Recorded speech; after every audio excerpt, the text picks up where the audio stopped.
Hello, everyone. I'm Joseph Palmer with Bot Radio. Oh, okay. All right, good afternoon, everyone. We're going to call the meeting to order, and I'll have you start with our roll call. Mr. Shelley? Here. Mr. Pearson? Here. Ms. Heidi? Here. Mr. Buswell? Here. Ms. Toncho? Here. Mr. Koskis? Mr. Gardenhire? Here. Dr. Campbell? Here. Ms. Anderson? Here. Mr. Chairman, we have quorum. We have quorum. I want to introduce Joseph Palmer. He's the president of Bot Radio. He's going to be providing our invocation today. Thank you, Brian. Let's pray together.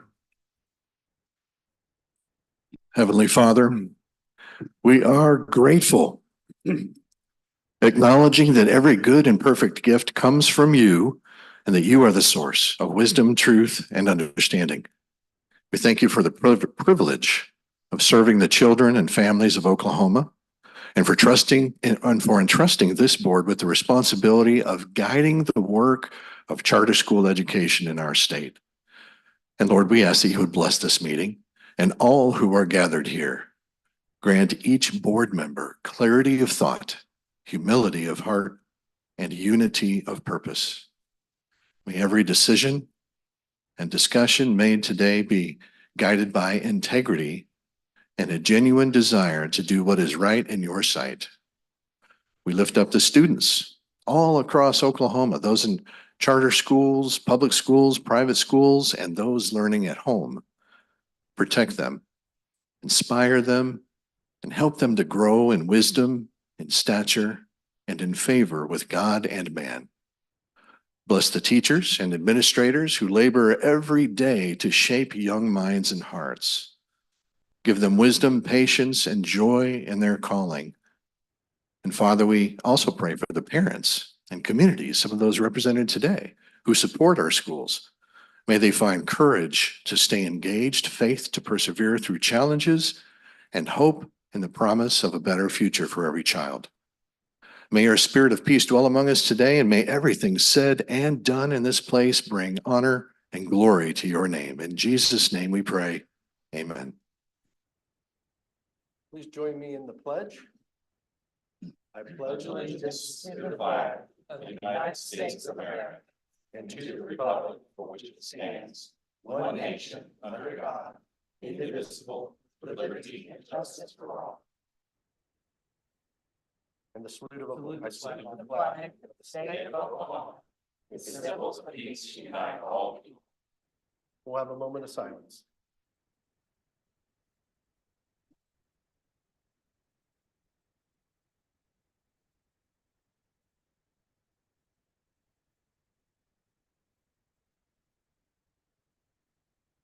Let's get started.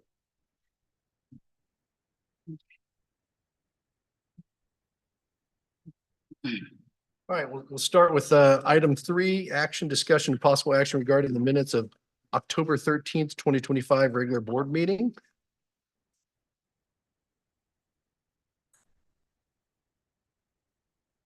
Not all at once.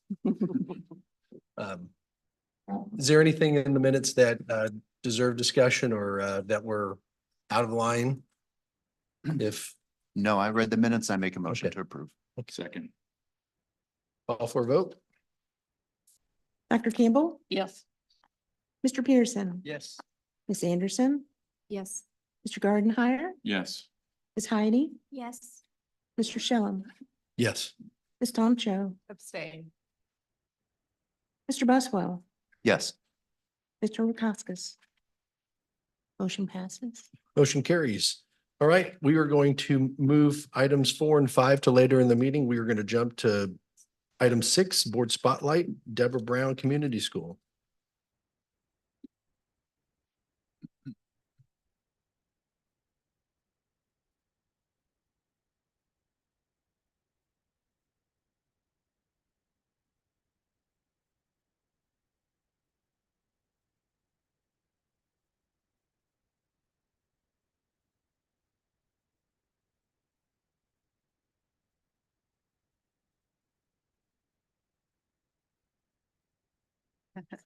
Chairman Shellman, members of the board.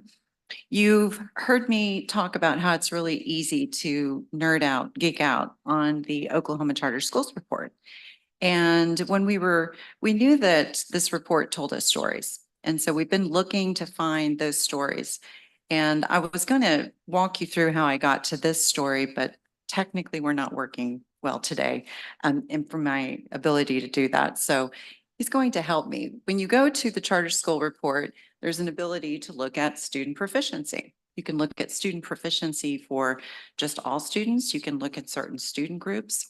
So I was looking at proficiency for African-American students, and you'll see this green dot was the highest dot in that area. And when you click on that dot, you find out that it's the Deborah Brown Charter Elementary School in Tulsa, Oklahoma, and that their student proficiency is 60% compared to the district of residence for these students, and that's Tulsa Public Schools at 20%. So I was like, what's going on there? So Dr. Wilkinson and I reached out to Deborah Brown and thought this would be a great board spotlight for them to be able to come here and tell their story and share with you how they are achieving at this level. And so before I turn it over to the representatives of Deborah Brown, I just wanted to let you know that in 1999, Deborah Brown herself spearheaded the development of the Deborah Brown Community School, one of the first charter schools in Tulsa and in the state of Oklahoma, serving over 200 students in kindergarten through third grade. Since the school's inception, it has outperformed other elementaries throughout the city of Tulsa, as demonstrated by its annual yearly progress scores and most recently its OSTP scores. Ms. Brown's journey as an educating pioneer began as a child growing up in Veneta. As an adolescent, her desire to help others was developed and nurtured as she cared for her older sister, who was born with physical and cognitive disabilities. She attended Northeastern State University, obtaining a degree in elementary education, and worked in Veneta Public Schools and Grand Lake Mental Health Center before providing a stimulus-rich academic environment for Tulsa learners. A decade later, after working in Tulsa in 1989, she began the process of establishing the school she now leads, and which is located at 2nd and Elgin in downtown Tulsa. Ms. Brown wrote to me in a statement that the statement, "If you can't make a mistake, you can't make anything," is drilled into the minds of her students. She encourages all of them to be risk takers and fully explore their potential without fear of ridicule. Her school relocated to its current facility in 2005 and has continued to provide quality educational services to minority students. Many of these students come to the school below grade level. However, they quickly begin to reach their full potential when exposed to the school's instructional strategies. Much of that success, Ms. Brown told me, has been attributed to the use of the Daquan curriculum and its effectiveness with minority children from low-income families. So at this point, I'm going to turn it over to Deborah Brown and Harold Roberts, who is also an administrator on her staff, and they have brought some very, very special guests for you today.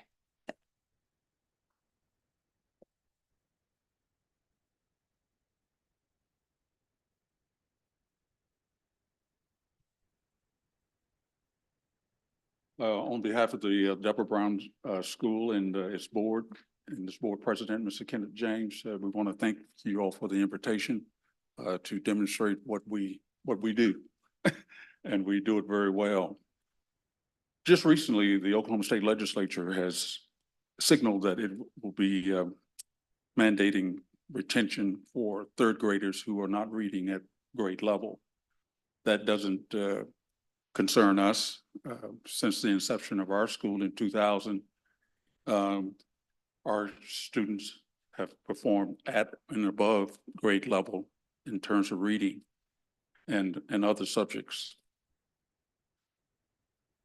Reading is not a third grade issue, it's an all grade issue. And we believe that starting as early as possible, you will get the best results and be successful.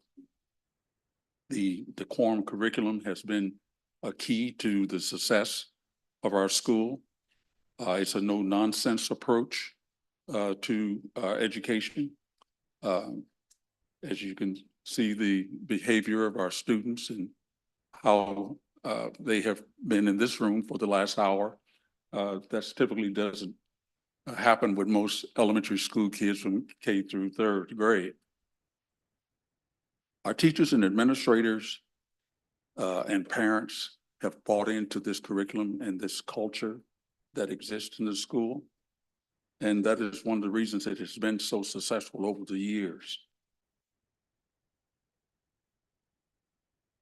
Without any further ado, I'm going to go ahead and let our students perform. Miss Aisha Brown, who is one of the administrators and instructional coaches from the school, will demonstrate some of the things that we do. And at the conclusion of this presentation, Ms. Brown will give some concluding remarks. All right, thank you, Robert. Everyone, arms at our side, heads held high. Good afternoon. We begin our day reciting a 500-word creed. And that creed teaches us without education,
very good. After that, we go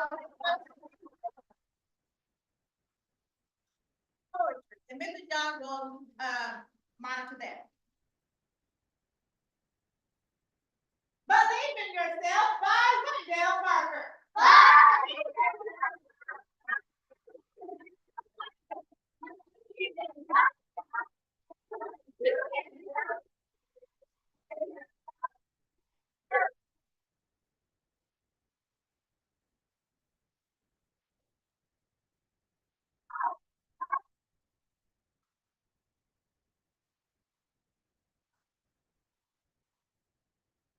Very good. For outline word drill. If I spell a word, I give a word.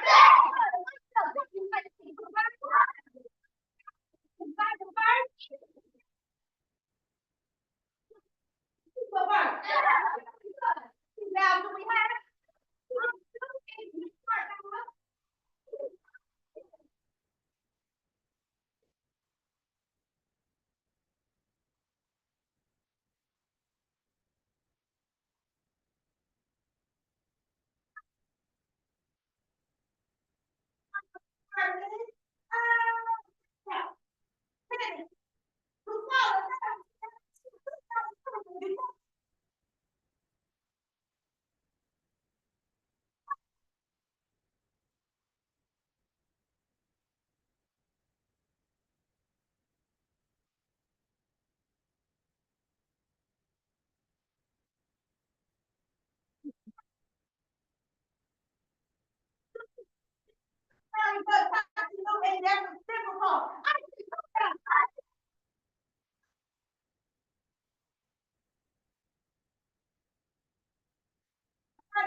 Our third president, yes, ma'am.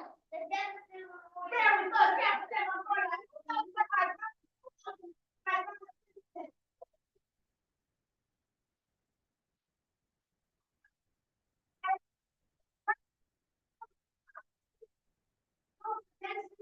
very good, third grade to the front. They will now perform an excerpt from the Gettysburg Address. The Gettysburg Address by President Abraham Lincoln.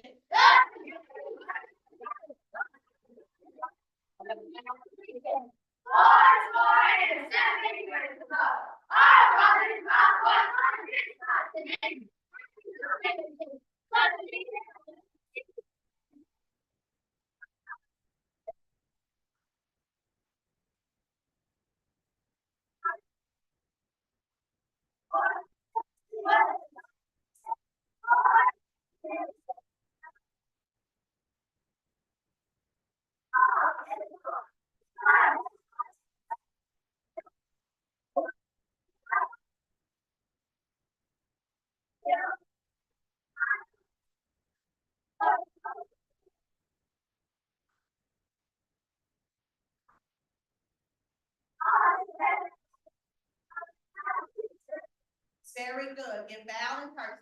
Very good.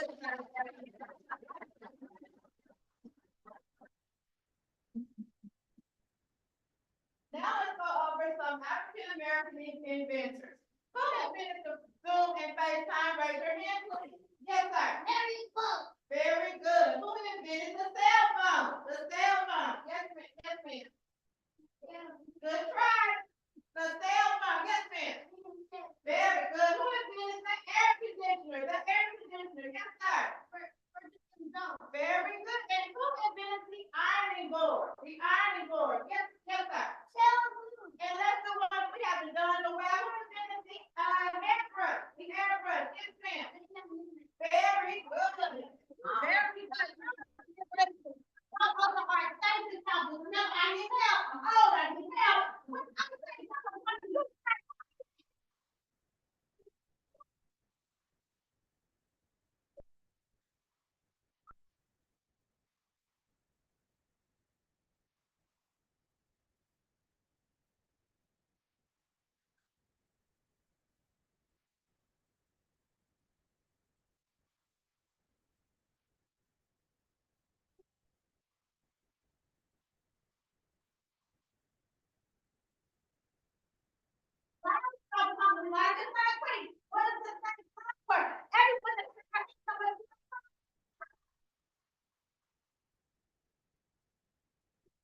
Language is a fact about my hometown and Mr. Brown's hometown. The first city in Oklahoma to have electricity. Remember to write, remember to know the answer yourself. Funding is very good. Oklahoma, raise your hand if you know the same color. All right, you have the next color. Now, do you know your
back.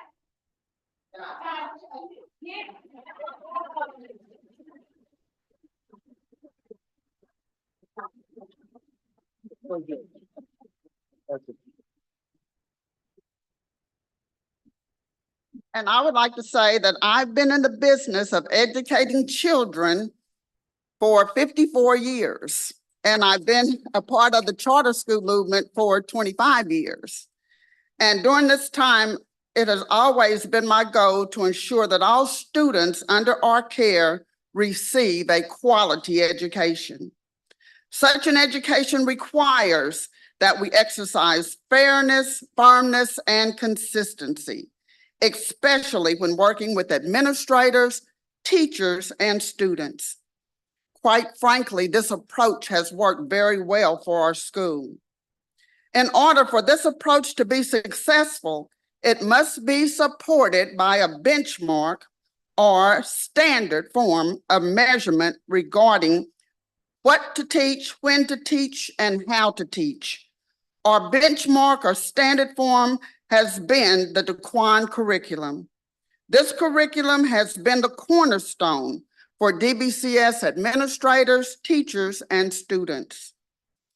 As stated by Mr. Roberts earlier, it is a no-nonsense approach to providing quality education. Everyone must follow the script in the curriculum.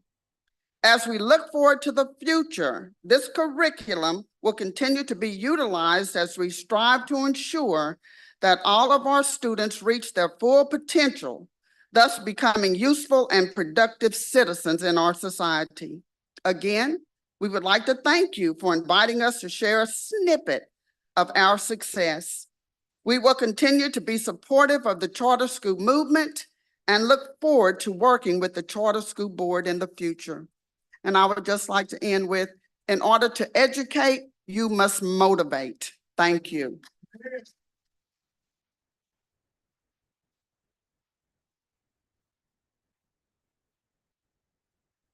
Thank you, Deb. Thank you, Deborah Brown, for coming. That was impressive. And I think what's more important than you just teaching, you guys are instilling and handing out hope, and not just self-awareness, but self-responsibility. And it's evident they have the limit, or their future is limitless, and you're instilling that in them. So thank you for doing that.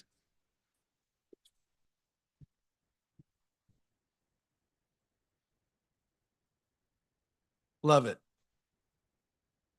Okay, item 7, presentation and possible discussion regarding the statewide charter school board working groups. Start with our budget.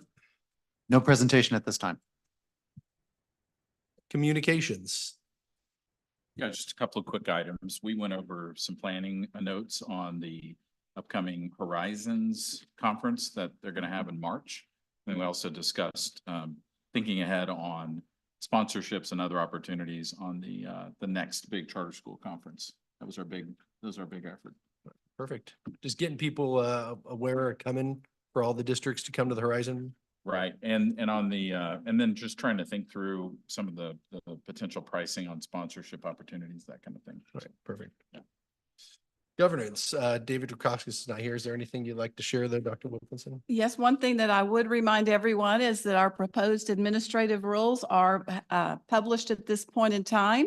We are receiving written comment at any time during this 60-day period, and there will be an in-person hearing held on the rules on Tuesday, November 18th at 1 o'clock. It will be held here at the History Center. So anyone who has interest in providing written comment or in coming and making your comments known in person, please come to the hearing on the 18th.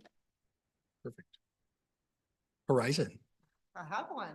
All right. So a couple of weeks ago, I met with Dr. Daniels and Dr. Wilkinson to discuss next step for the Horizon Committee. Our immediate focus is on identifying additional committee members, because right now it's me. So we're working on identifying additional committee members, including any interested board members, Horizon staff, and community representatives. The committee will center its efforts on advocacy for the Horizon program.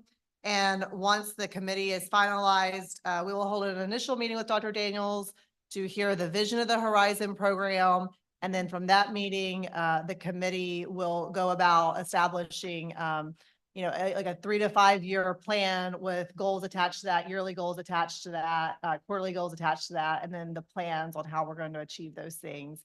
But primarily focused around advocacy for the program. So that is where we're at. Perfect. Well, I know that we, Dr. Wilkinson and I had a chance to visit with our new state superintendent. We encouraged, and hopefully we'll get somebody, maybe Courtney, you can carry the message too. We would like to have someone from the SDE to potentially be part of that, since we're serving not just charter schools, but all the schools in Oklahoma who want to participate. So, no pressure on you. Well, or minimal, But yeah. a little bit. Yeah, Dr. Wilkinson's like, yeah. All right, moving on to item 8, administration. We'll go with 8A, presentation and possible discussion regarding academic program reviews for the following schools: Academies of Oklahoma, eSchool Virtual Charter Academy, and Virtual Preparatory Academy of Oklahoma.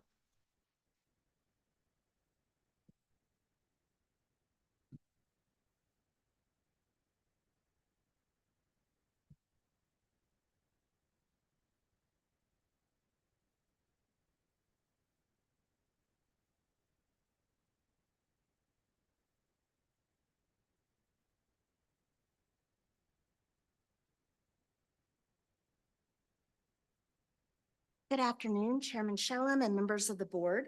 Last month, I shared with you the academic program review of Dove Academy. And this month, I would like to share with you the highlights from the recent academic program review of the Academies of Oklahoma, eSchool Virtual Charter Academy, and Virtual Preparatory Academy. As a reminder, the academic program review consisted of 2 phases. The first was a desktop review of documents where the school shared information requested by the agency. And the second phase consisted of an on-site interview to clarify questions based on the document review and gather additional information about the school's academic programs. The academic review focuses on 3 areas: the role of the governing board, the analysis of achievement data, and the charter's written curriculum. The agency considered the charter governing board's role in the adoption of a rigorous written curriculum for English and mathematics for all grade levels in alignment with the Oklahoma academic standards, as well as the reporting of student assessment data to their board. The Academies of Oklahoma's leaders presented student assessment results, and they facilitate discussion about student outcomes with the charter school's governing board on a regular basis. Curricular changes are reported to the school's governing board, and board level oversight of curriculum and assessment decisions are now being established. To determine if the school has a system in place to review and revise the written curriculum and ensure the curriculum meets the needs of the population in which it serves, we reviewed the process by which the Academies of Oklahoma analyzes their achievement data. Before this school year, the charter's teachers analyzed their own data and shared the results with their colleagues in a whole group data meeting.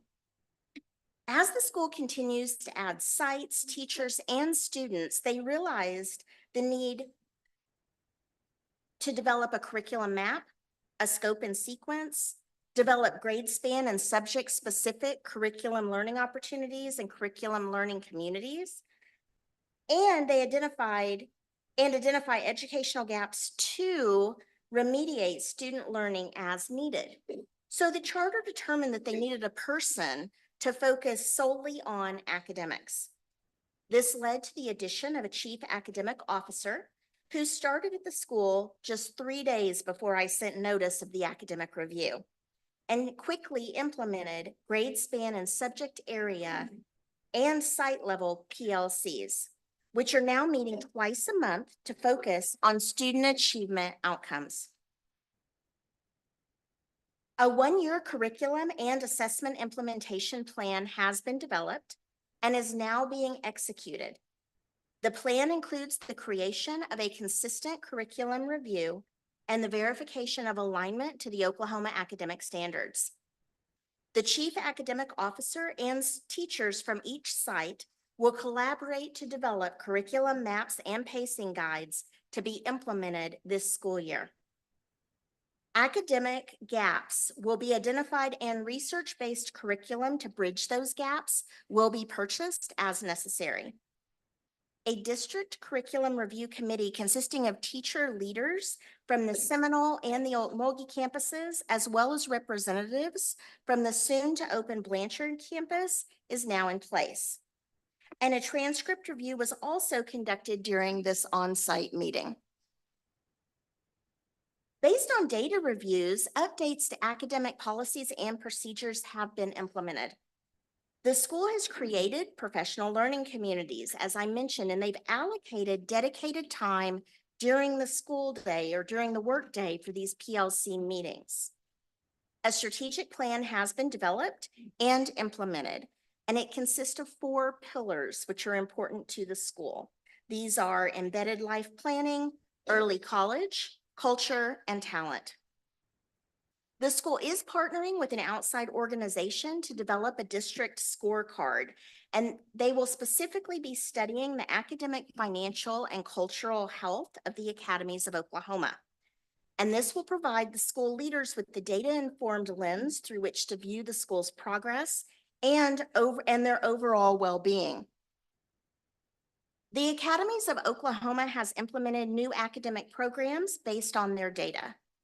They are utilizing the PRISMS curriculum, which provides students with the opportunity to learn abstract concepts in math and in science through first-person virtual reality experiences. In addition, students and teachers will soon be using the house system approach to create a positive school climate and culture, as well as strengthen student engagement, foster community, promote positive competition, and provide leadership opportunities for all of the students involved.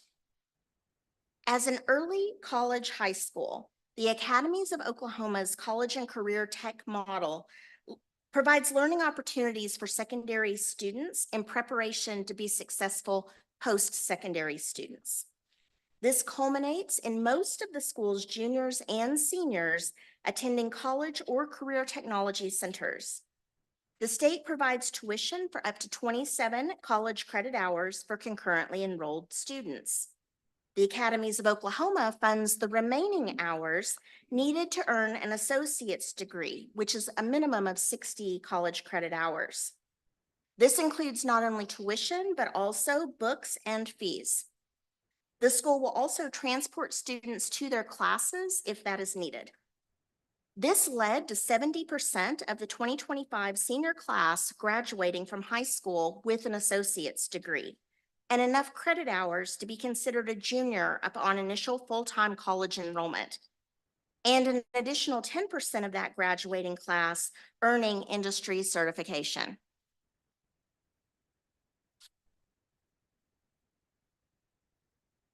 Do you have any questions about the Academies of Oklahoma and their academic program review?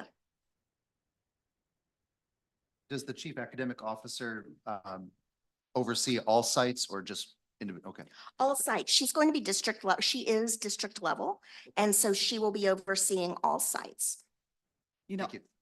I would just give a shout out to Superintendent Hawthorne and their governing board for recognizing the need for that chief academic officer.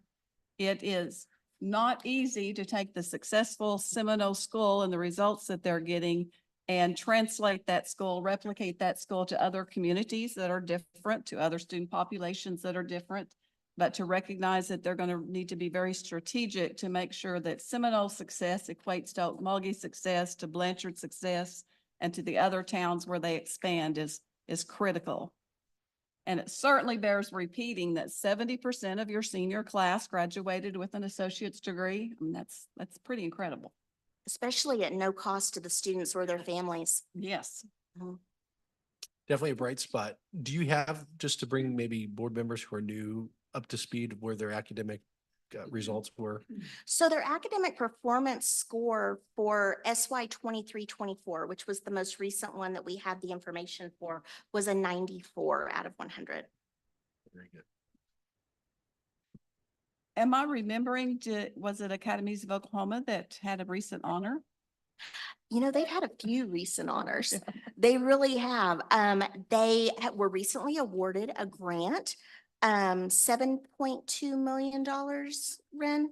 $7.2 million to go toward working there in Seminole, but also the expansion of the rest of their schools. So that's amazing. And then also they were named a top school in the United States by, help me, World News, US News and World Report. And so that is recent as well. And so they're being celebrated not just here, but also across the nation. Any other questions? Moving on. Perfect.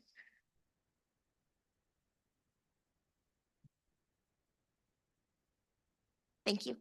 So the next school that we are looking at today is eSchool Virtual Charter Academy. Similar to the Academies of Oklahoma, eSchool Virtual Charter Academy has also made some adjustments to its leadership team. In late September, the school leader has expanded her role and new principals have been appointed for both the high school and the elementary school. With this new leadership team in place, we can expect thoughtful updates and improvements to begin taking shape, many as soon as this month. As with all of the schools that we authorize in this academic program review, we're considering the role of the charter schools governing board, the analysis of their achievement data, and their written curriculum review. When considering the role of eSchool Charter Academy's governing board in the adoption of a rigorous English and mathematics curriculum for all grade levels in alignment with the Oklahoma academic standards, it was shared that the school governing board approved all curriculum during the initial charter school application process, but has not done so since, as we see with many of our schools. Adjustments to the curriculum since the school's opening have been approved by the school leadership team. The school leaders reported that student assessment results, state reports, and student dropout reports were presented to the governing board, and discussions were held with the board about student progress based on data. To determine if the school has a system in place to review and revise the written curriculum and ensure that the curriculum meets the needs of the population it serves, we reviewed the process by which eSchool Virtual Charter Academy analyzes their achievement data. The school analyzes data using professional learning communities, which convene weekly throughout the calendar year, as the teachers and the school leaders are on a 12-month contract. There are actually 3 PLCs, of which all teachers are members. The first is a cross-curricular team. This is led by teachers and has a focus on assessing grade level data and student performance. The second is department teams, led by department chairs and consisting of educators who are tasked with teaching the same subject area, regardless of the grade level. Members of this PLC focus on subject-specific trends and student performance based on data analysis. The final PLC is the intervention team. This PLC is led by the school administrator, and it assesses student performance across all grade levels and subject areas to determine if additional supports are needed for academic improvement. Curriculum for English and mathematics at all grade levels was reviewed using a side-by-side crosswalk to ensure that the charter school has a comprehensive curriculum, instruction, and assessment system aligned with the required Oklahoma academic standards. Based on the evidence provided, it was determined that there was a partial alignment to the Oklahoma academic standards. Previously, teachers completed proficiency scales for the subjects they taught. Teachers met with the previous administrator in the summer to discuss the proficiency scales and have them approved for the school year. While some of the Oklahoma academic standards were evident in the proficiency scales, provided during our interviews, none of the documents included met all of the required standards. Following the site visit, the new leadership team began collaborating with teachers to develop a full curriculum map and scope and sequence, aligning all of the required Oklahoma academic standards. Upon completion, these documents will be shared with our office, and the new team is also reviewing course offerings at the secondary level specifically to determine curricular changes and that can occur this semester as well as next semester to benefit the educational opportunities provided to students. Several new policies and procedures impacting academics have been implemented. eSchool Virtual Charter Academy requested and received approval from our board to reconfigure their grade span earlier this year. They consolidated the middle school and the elementary school, so now they have a kindergarten through 8th grade and a 9th through 12th grade site. Under the new leadership team, it was determined that the special education model as well as the English learner program should be revised. The special education model now includes an intervention schedule, providing additional support to students in all subject areas. Similarly, the English learner program has added intervention opportunities for students, as well as the addition of a teacher to enhance that program. Assessment monitoring is also now in place for all testing. The new leadership team is planning to propose a new grading policy to their governing board, and they're hoping that that goes into effect in January. New academic programs have also been put into place. Additional reading teachers were hired, allowing for additional literacy-focused teachers at each elementary grade level. On-level rigorous core classes were added to the high school earlier this month. And credit recovery courses are now available at the high school, and intervention opportunities are available at all grade levels. Through a partnership with Tulsa Community College, expenses such as books, fees, and tuition exceeding state funded amounts are fully covered for students concurrently enrolled at that institution. Are there any questions on eSchool?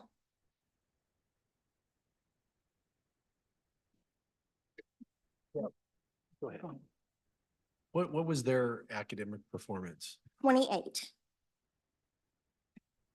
Given that, we have obviously been concerned about eSchool, but I am encouraged. There has been a leadership change, as Dr. Smith mentioned, and I will tell you that about a month ago, as this was happening, I did talk to the new leader, or and she was very honest. She has committed to seeing the school through this school year. She is an experienced educator, and to remaining next year to ensure a smooth transition in leadership for the school. And she did tell me that, Becky, there are academic changes that must be made today that cannot wait for a new superintendent to come on board. So I'm encouraged that we have good leadership at the school today, and encouraged that they will find the right leadership going forward that will turn that 28 into a much higher number. I think my questions, again, maybe there's other board members who have the same questions, but the board not reviewing some of the curriculum or understanding where it's coming from seems of concern. When were they not aligned with the Oklahoma academic standards, and why was that? I don't know if, again, I think a lot of times the why is obviously the most important thing in almost all situations.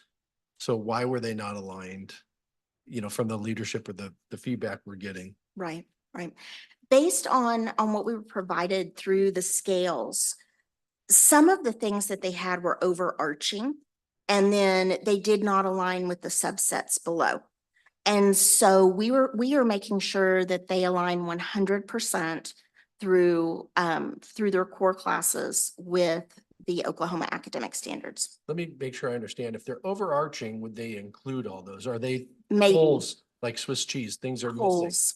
Okay. In some cases, there are going to be holes. And so we are now going through and verifying that those holes are filled. Thank you for the clarification. You're welcome. Other board members?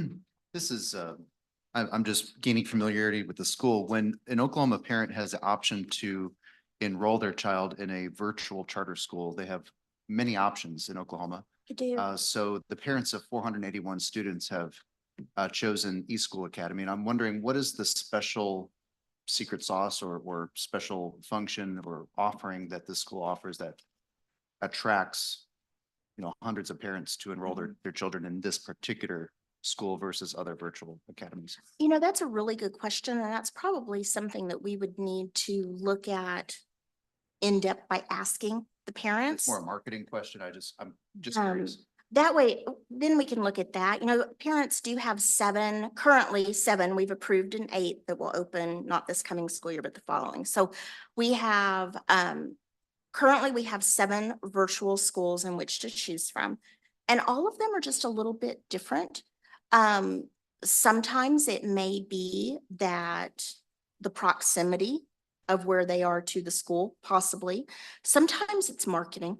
A lot of times I think it may be marketing, or it may be something special that the school promotes.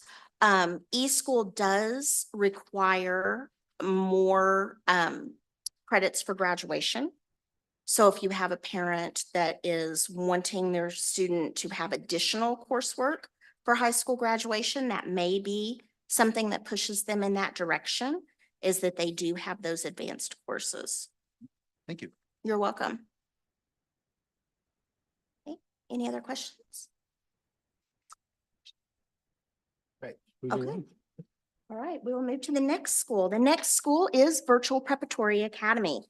This is the final school that I would like to share with you today. This is the newest virtual charter school under our authorization. This is the 3rd year that the school has been open. VPrep will expand next year. Right now, they are a pre-K 11 school, and next year they will increase their enrollment to be a pre-K 12 school. In keeping with our approach for all of our authorized schools, this academic program does reviews and examines governance practices, achievement data, and the written curriculum to ensure accountability and quality. The agency reviewed the Charter Governing Board's role in adopting a rigorous written curriculum, again for English and mathematics across all grade levels, ensuring alignment with the Oklahoma academic standards. And the agency also evaluated the board's oversight of student assessment data reporting. Virtual Preparatory Academy leaders regularly share and discuss assessment results with their governing board.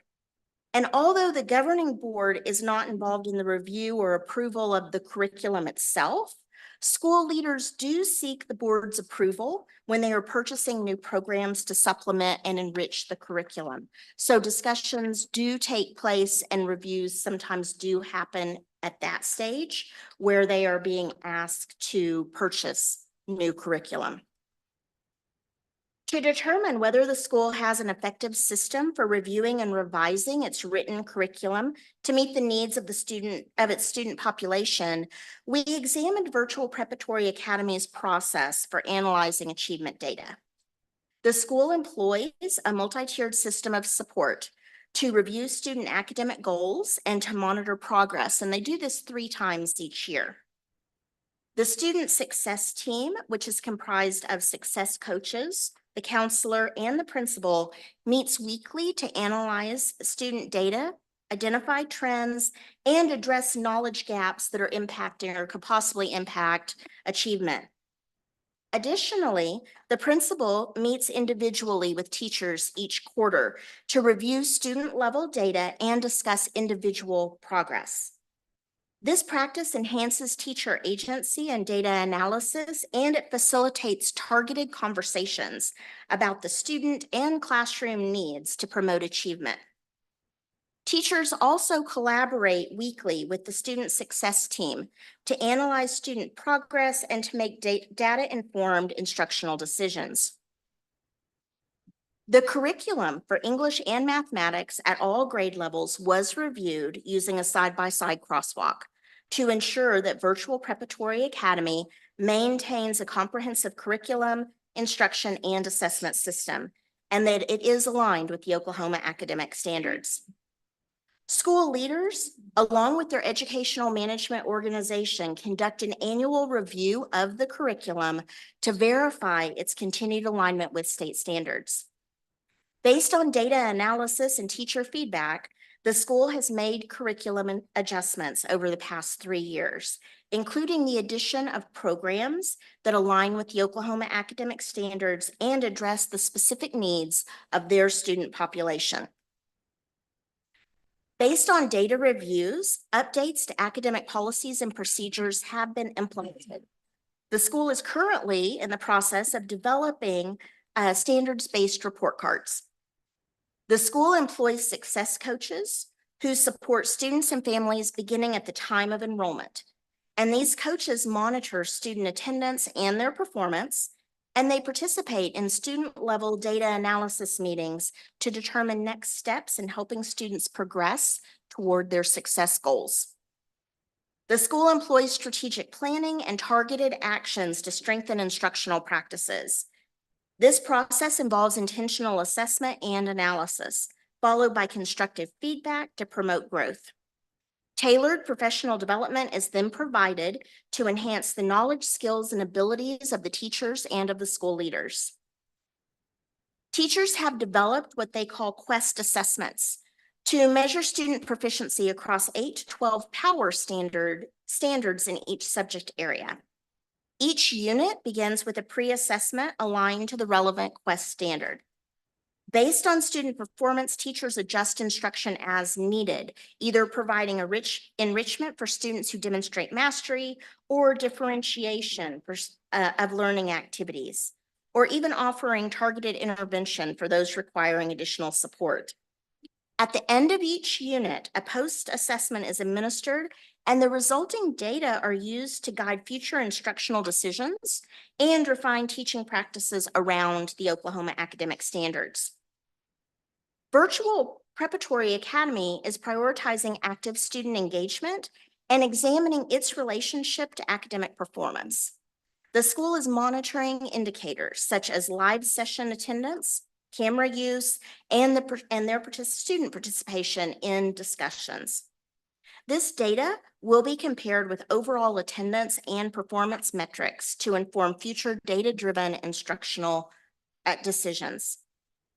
The school has also developed a research-based teacher evaluation system. Teachers are observed 3 times each year by the principal and provided actionable, growth-focused feedback following the observation. Virtual Preparatory Academy has also added new academic programs. The school is in the small school partnership with charters in Wyoming, Missouri, and Arizona. This collaboration allows a wider course offering and more options for VPrep students. All teachers in this partnership hold an Oklahoma teaching certificate, and all classes follow the Oklahoma academic standards. The school is also in partnership with Norman Public Schools to provide an aviation program. This partnership provides Aviation 1 and Aviation 2 classes to students, and Aviation 3 will be added in the fall. This program opens 250 career pathways in the aviation field in Oklahoma, including but not limited to aviation mechanics and drone certification. This partnership includes discovery flights for students, which are funded by the Tulsa Federal Credit Union. To enhance career exploration opportunities, the school has implemented Future Fridays, a program that brings industry professionals to speak with students about their careers and their experiences. Additionally, the school offers the Kidvation Global Program for students in grades 5 through 8.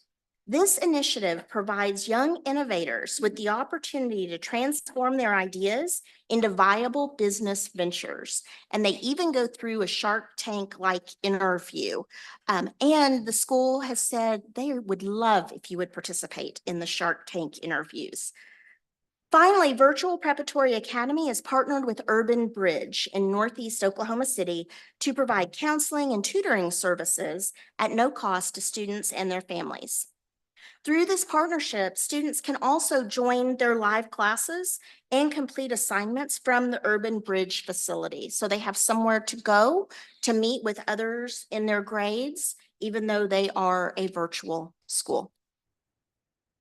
Are there any questions about VPrep? While you are thinking, I do have one comment. You know, while it is common for traditional community school districts to enter into cooperative agreements with each other to provide services and opportunities for kids, it is not common for a traditional community school to partner with a virtual charter school to ensure that all kids across the state had access to the aviation program. So I just really thank Norman Public Schools and VPrep for entering into that agreement. I don't know of any other such agreement here in Oklahoma to ensure that kids have another opportunity. That really is amazing. It's a huge step forward. And while the program is small, it is growing and has a lot of potential. It does. Where do they fall academically? Where they're? So theirs is a different situation. So when we looked at their performance framework, that was their year one numbers. They did not have students in the grade levels. They did not have enough students in the grade levels for us to really get a fair assessment. They actually had a score of 0, but that was their first year.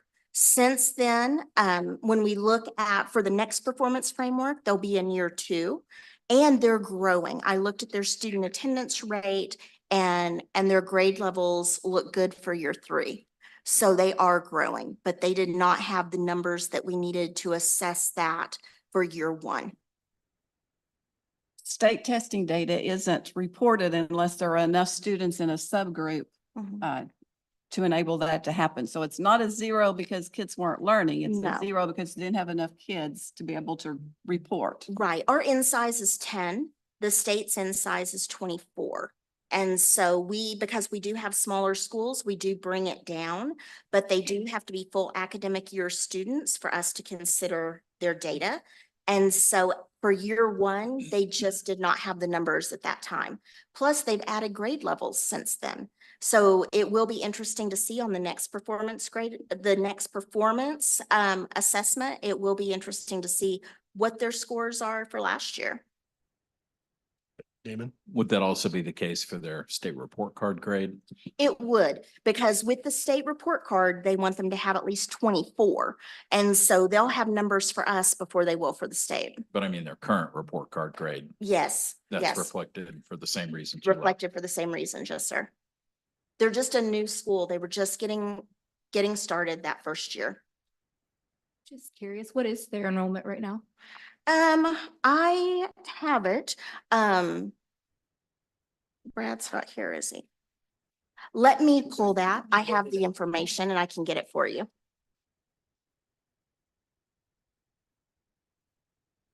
Any other questions? Comments? Okay. All right. All right, thank you. Thank you very much, JC. All right, moving on to administration 8B, presentation and possible discussion regarding the potential charter school and virtual charter school applications for initial authorization.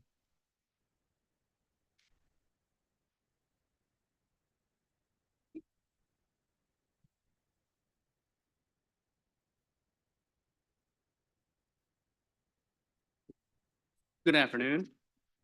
To your question, before I tell you about the potential charter school and virtual charter school apps, you actually have in your packets the enrollment counts for October 1 and BPrep's looks like it was $299. So just go ahead and answer that question. I apologize, I just saw that. No worries.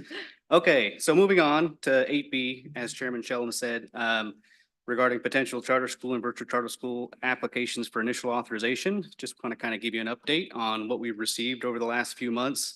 Year to date, we have received letters of intent from 8 potential applicants. 3 intent letters are to open virtual charter schools.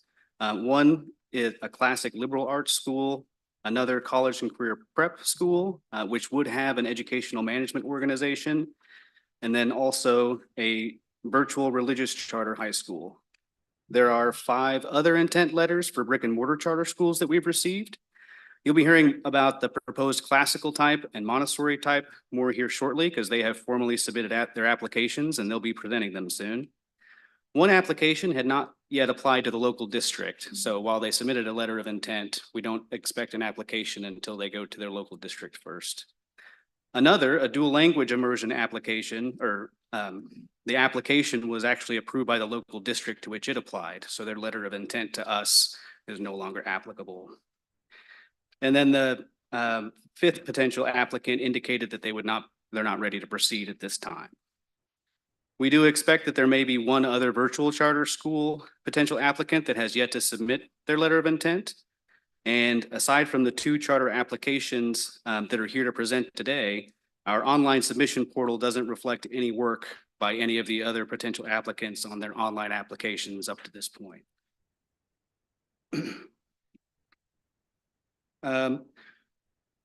Just one comment before you proceed further to put this in perspective. Since 2014, when the first version of this board, the statewide virtual charter school board, was put in place, there has been 1 year when we've had 3 applications.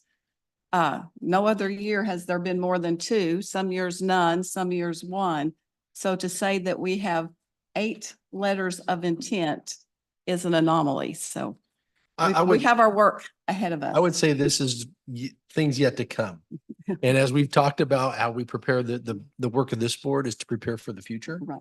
And when we look at our application process, the standards we're trying to implement, the work we're doing is really for tomorrow, not just today.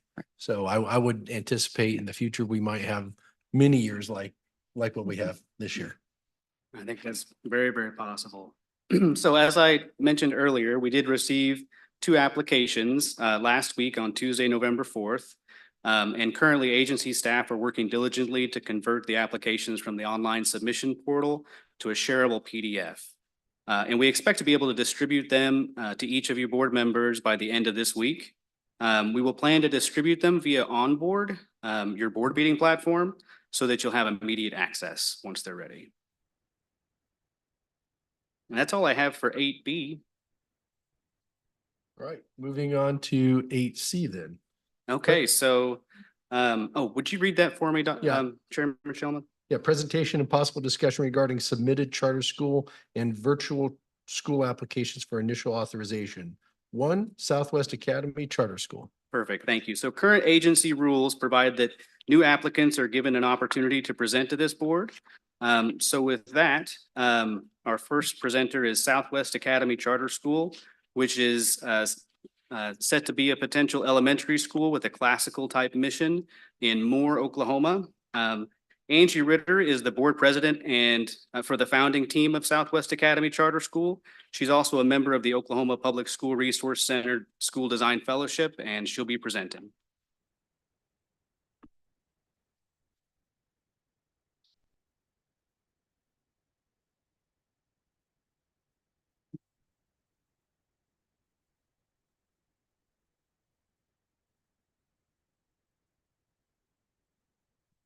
Good afternoon. I'm Angie Ritter, and I want to thank you for this opportunity to introduce our school and tell you just a little bit about it. When you think about the type of school that every student deserves, isn't this what comes to mind?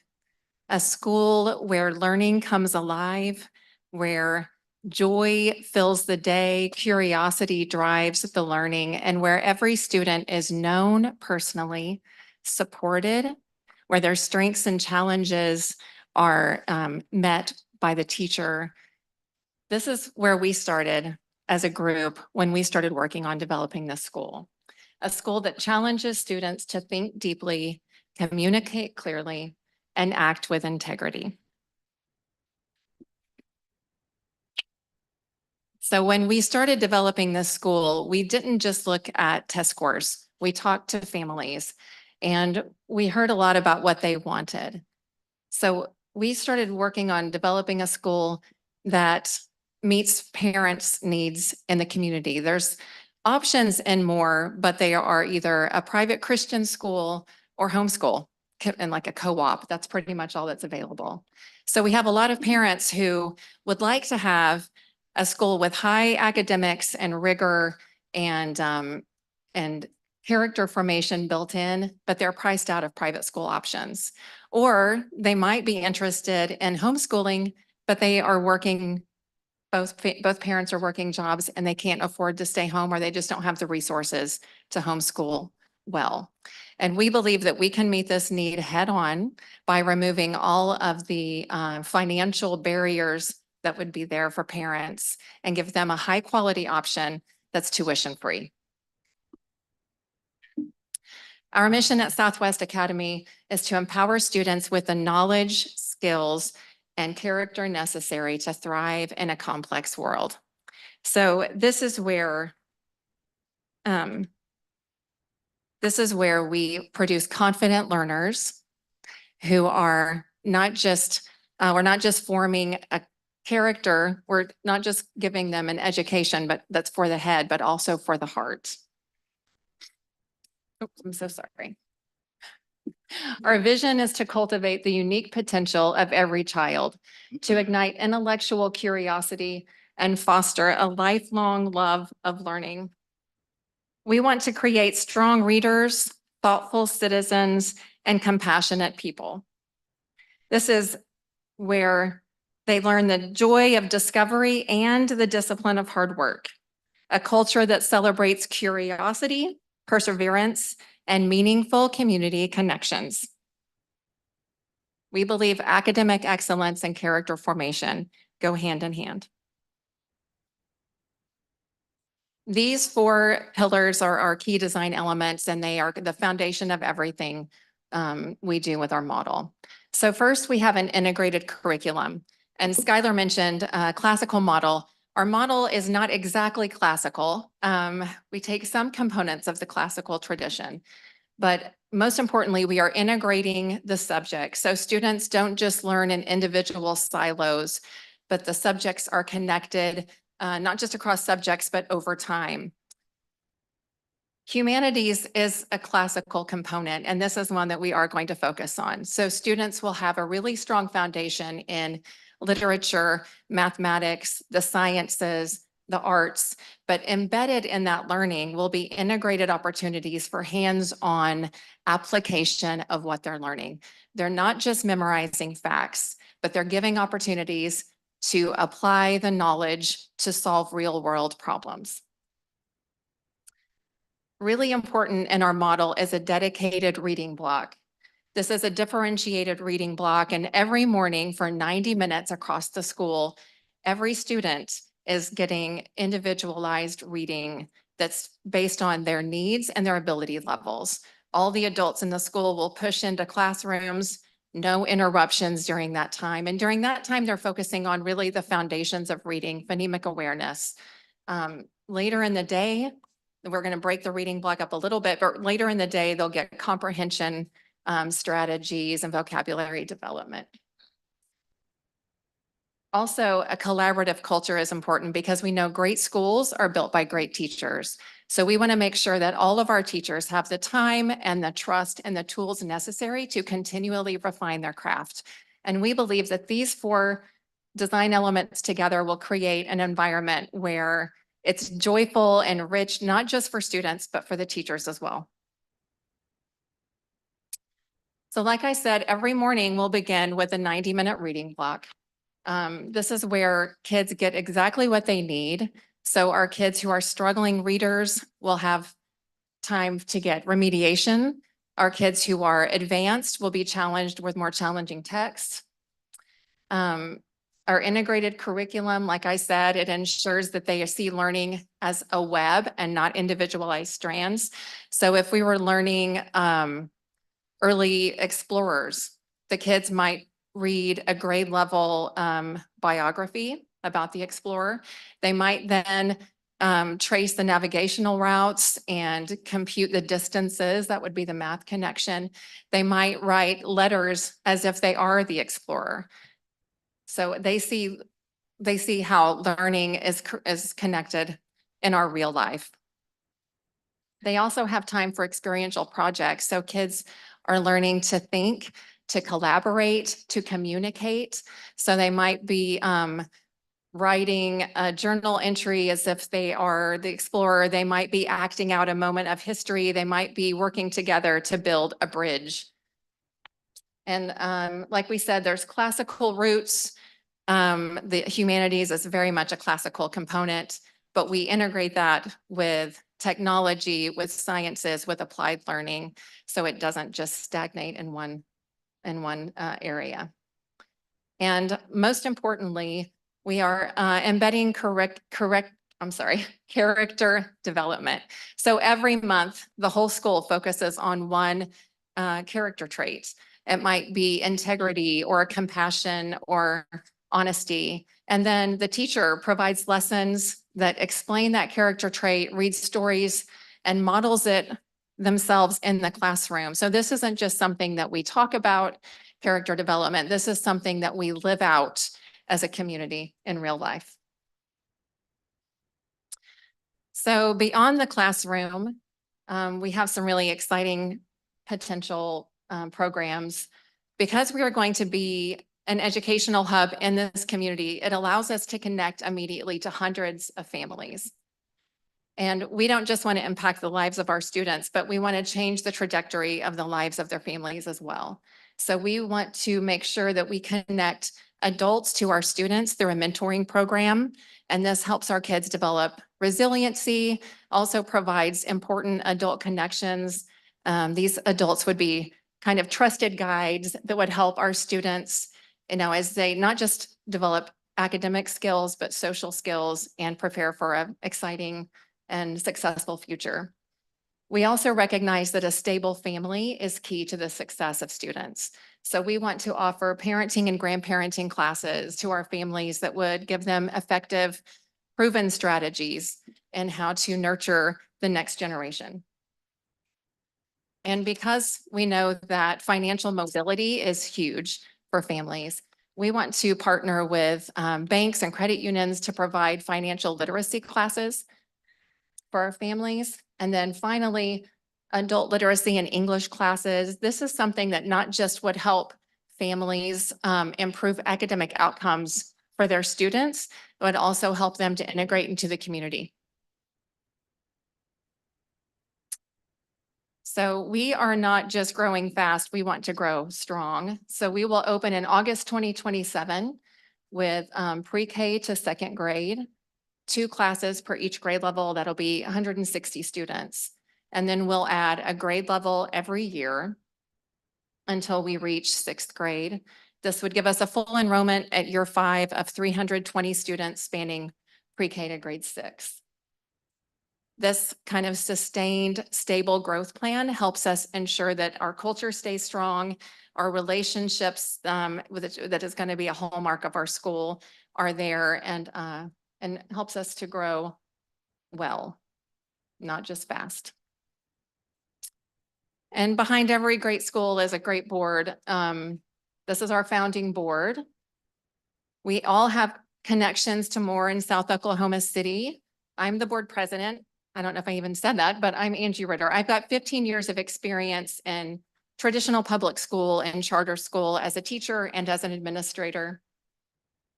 And then we have, I won't go into depth of everyone's name, but we have individuals who have backgrounds as attorney, as a CPA, in education, special education, reading specialist. One of our board members right now has just been asked to be on the dyslexia handbook revision committee for the state.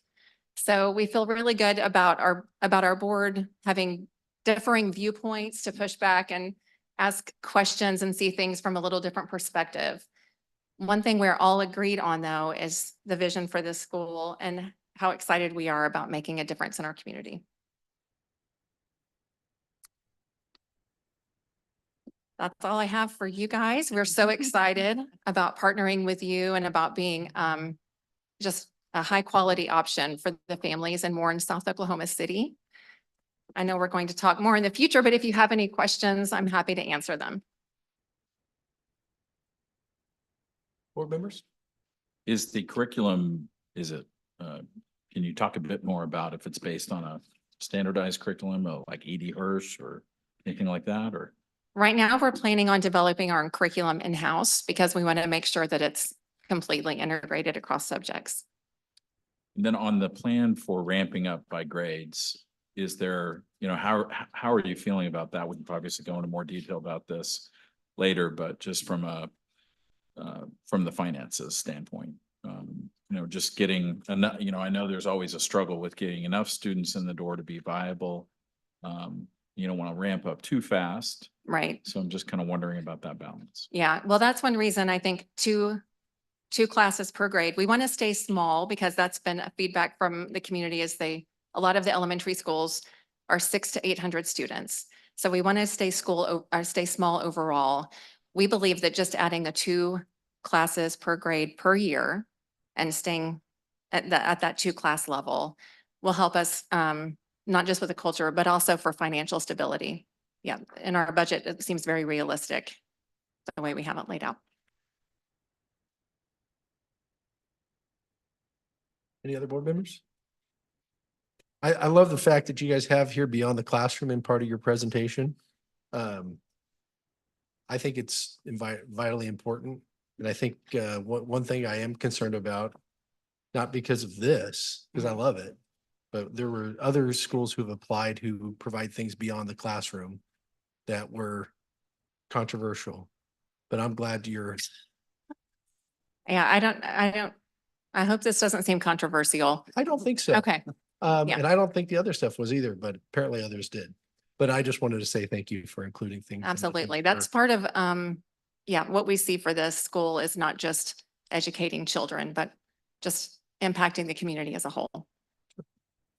Do you have a particular physical site in mind for the school, and does that play into the name Southwest Academy?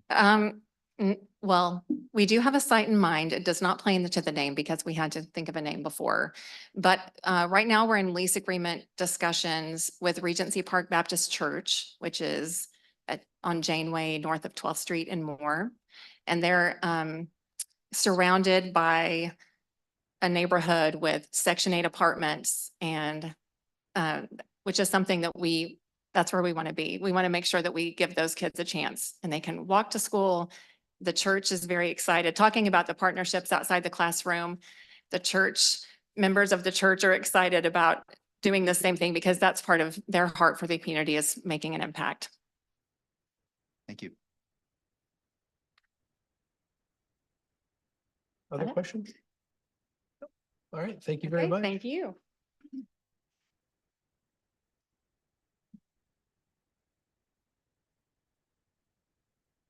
Mr. Lesnia, do we want to move on to the next one, Tempo Montessori Charter School?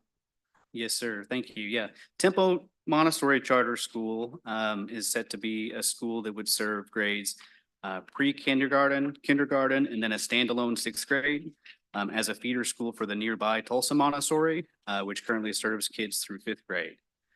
So today we've got for presentation Diane Beckham, who serves as the founding executive director of Tempo Montessori Charter School, as well as she's also a fellow of the Oklahoma Public School Resource Center Fellowship.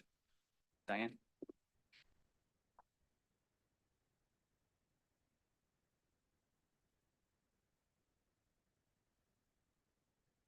Good afternoon. Thank you for giving me some time today to share our vision and dream for Montessori education in Tulsa and beyond.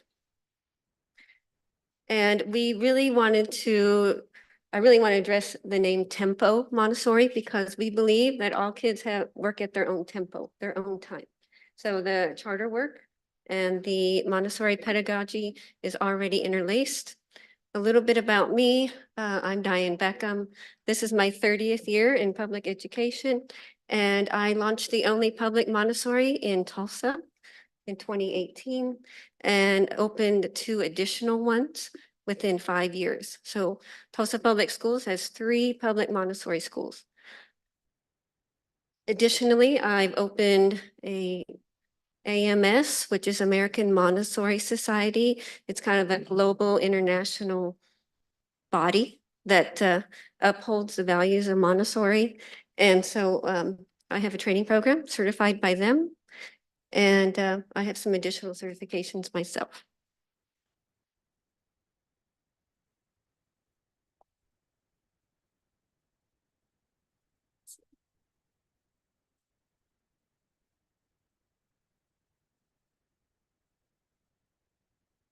So a little bit about our board. We have several members that are small business owners and community people of the community.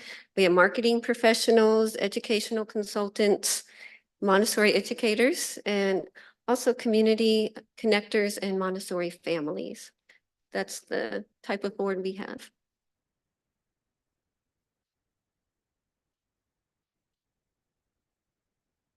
So here is Tempo's mission and vision. Our mission is to provide students and families with access to high quality public Montessori education.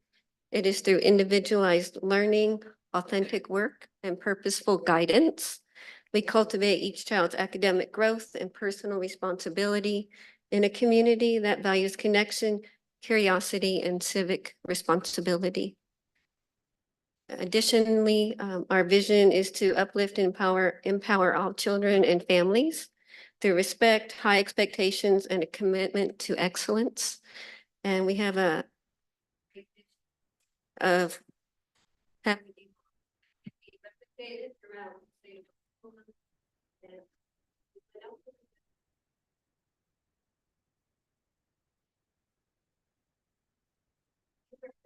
key design elements. The AMS indicator here. These are standards that are embedded in excellent schools, excellent Montessori schools. So we took some of their tenets and embedded them as our key design elements. And then the student leadership development is naturally embedded, but we want to call that out because we are considering serving middle school students. So that's a huge component of the Montessori model. So it's certified Montessori. They are the glue that holds those classrooms together. Purposeful learning environments. Montessori standard aligned curriculum. Daily extended academic time, 2 to 4 hours daily. Multi-age classrooms. Tailor-made student work. And then the student leadership. So the question is, why here, why now? So in Union Schools, that is our plan to reside within the boundaries of Union Schools. It is a growing district with capacity issues. They're at full capacity at many other schools. They currently have no Montessori, let alone public Montessori in those boundaries. And they only offer single options for 6th grade and beyond, 6th grade center, 7th grade, and a single high school. So there is limited choice for those Union families. Additionally, we know as a state, Oklahoma is looking for educational models that boost academics. Families are looking for a smaller school model of a pre-K 8. And this is a really important data piece. 88% of current Montessori families want middle school for their children. That is Montessori.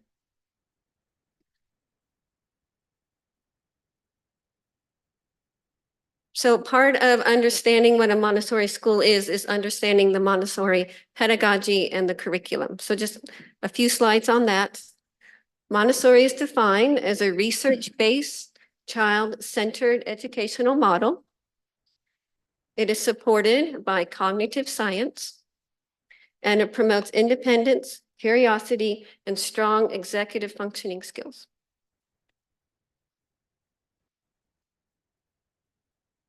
And just a footnote, these pictures are different materials that you would find in a Montessori classroom. So the rigor in Montessori is great. The academic rigor is expressed through depth of mastery and self-regulated learning. And we define mastery as 80% accuracy, such as in addition, subtraction problems, but we're also looking at 100% automaticity. You want to know those letters? 100%, so you can read. Executive functioning skills are directly and indirectly taught to support self-regulated learning, and the curriculum fully aligns with the Oklahoma state standards.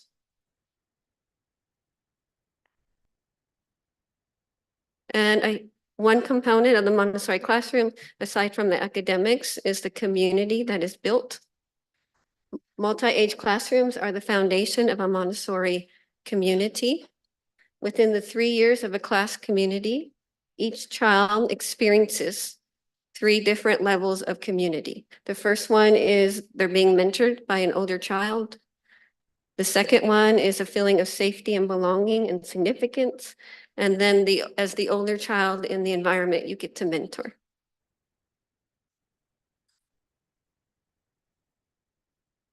And Montessori is a little different here in the Midwest. So I have a clip, a 45-second clip of a Montessori school that was recently on the news. And it just gives you a snapshot of what you could look and see inside a Montessori classroom. Okay, she's going to do audio. Do you have any questions so far? Okay.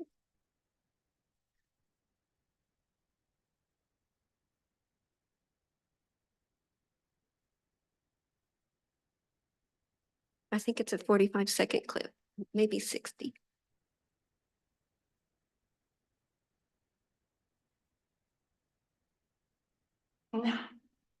We know children from 6 to 12 are the most social that a human's ever going to be. So if you put them in rows and only allow them out for their sparse 20-minute recess, how are you allowing them to grow together? Here, they're collaborating all the time because they're super social. They want to learn from one another. We're going to find with a country name or a capital. Right. And then we're going to place it where the capital is and place it where the country is.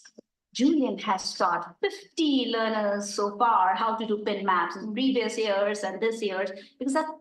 Okay. It's a total 6 minutes. So that was just a short clip, but it kind of gives you a flavor of what the classroom looks like, how children interact with each other, and the academic rigor. That was a 3rd grader doing pin maps of Asia. And so it's identifying the country and the capital.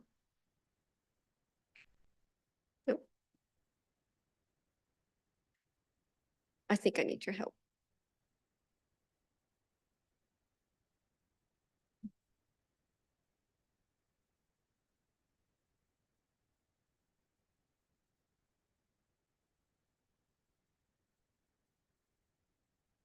Okay, here's some of our logistics for the first year. We are anticipating a year-round calendar. Research shows that students who leave the classroom for longer than 4 weeks start that summer slide that we all talk about. So we are having no breaks longer than 4 weeks and sprinkled throughout the school year. Our launch year is August of 2027. We have a letter of intent from Destiny Church, which is located in Union Schools. And our projected enrollment is 50 pre-K 4, 50 kinders, 50 6th grade, and we are working actively for 3-year-olds. The Montessori model wants 3-year-olds, but there's funding we have to find.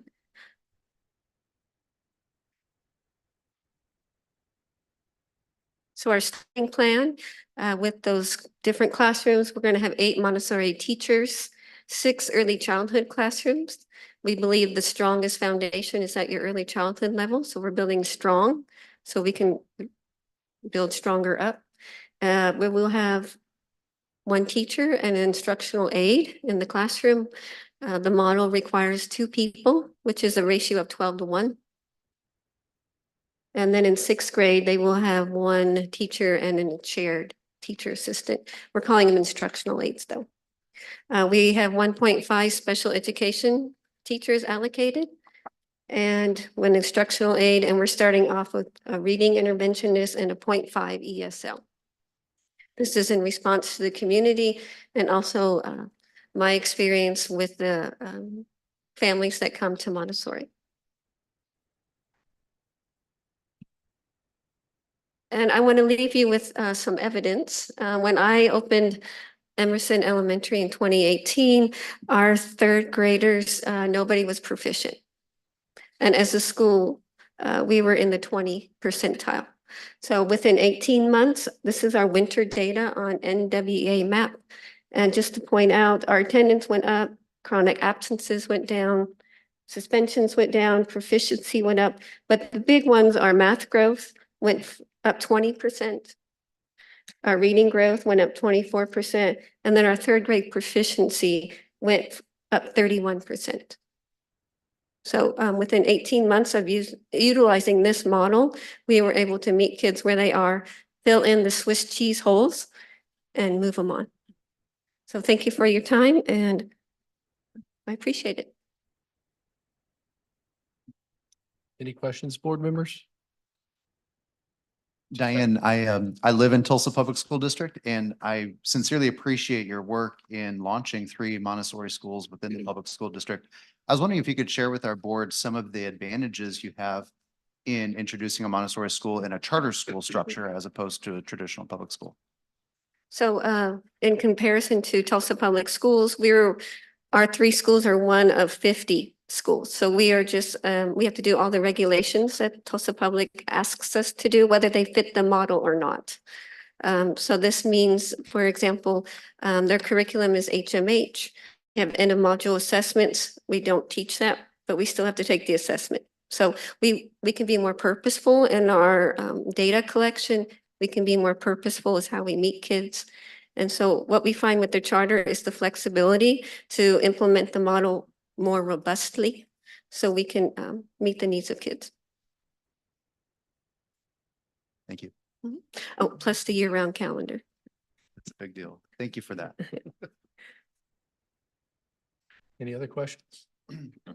I was very intrigued by how you said there's 3 different grade levels in the same classroom. Yes, ma'am. Is that just certain times of the day or is that all the time? All the time. It's part of the fabric of the community. And what we find is when you enter as a first grader into that first, second, and third grade classroom, you stay with the same teacher for 3 years. So that adult knows who you are, knows all your tricks, and can get you started right away when you come back in August. And it's a community. And what's wonderful is when those third graders move up, you're losing 1/3 of your class. So you don't have to start that structure piece every year. Procedures. The older children teach the youngers. This is how we do it. Do they get paid? Well, they No. get paid in I'm education. just wondering if we're moving the collegiate-ish model down to the elementary, they're considering, name, image, and likeness. It's all voluntold. Yeah. I just had a comment. I visited a number of Montessori charters in the Denver area. And they're fairly widespread in Denver. And so it's really encouraging to see this start to take off in Oklahoma. The high school students that I met who'd gone through Montessori from day one were among the most prepared kids I've ever met for life. I don't know what they were going to go on and do, but they were the most mature, self-possessed, ready to go. They could walk out with their high school diploma and go be successful in life. I felt like so. Montessori teaches the whole child. And so when you focus on the whole child, you get those results. All right. Well, thank you very much. Could I end with a Yeah, little absolutely. activity? Okay. I have to be hands-on. That's Okay.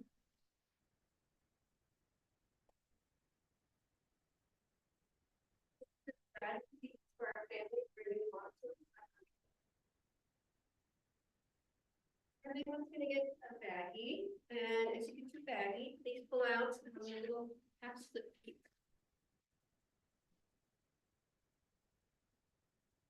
Make sure you have enough for all the board members first.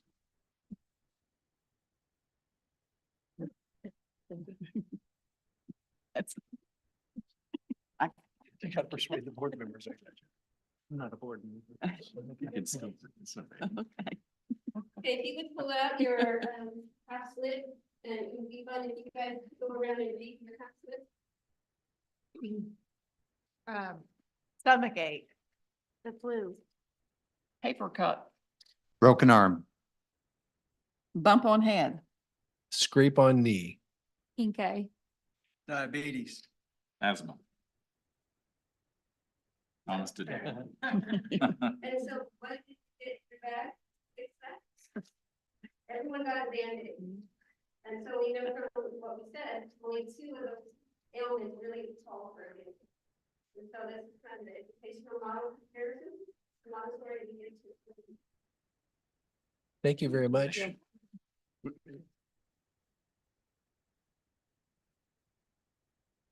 All right, we are going to go back to item 5, public comment. I think we have somebody sign up for. Yes, we do. Dr. Sherry Coleman. She's with the Proud to Partner Leadership Academy.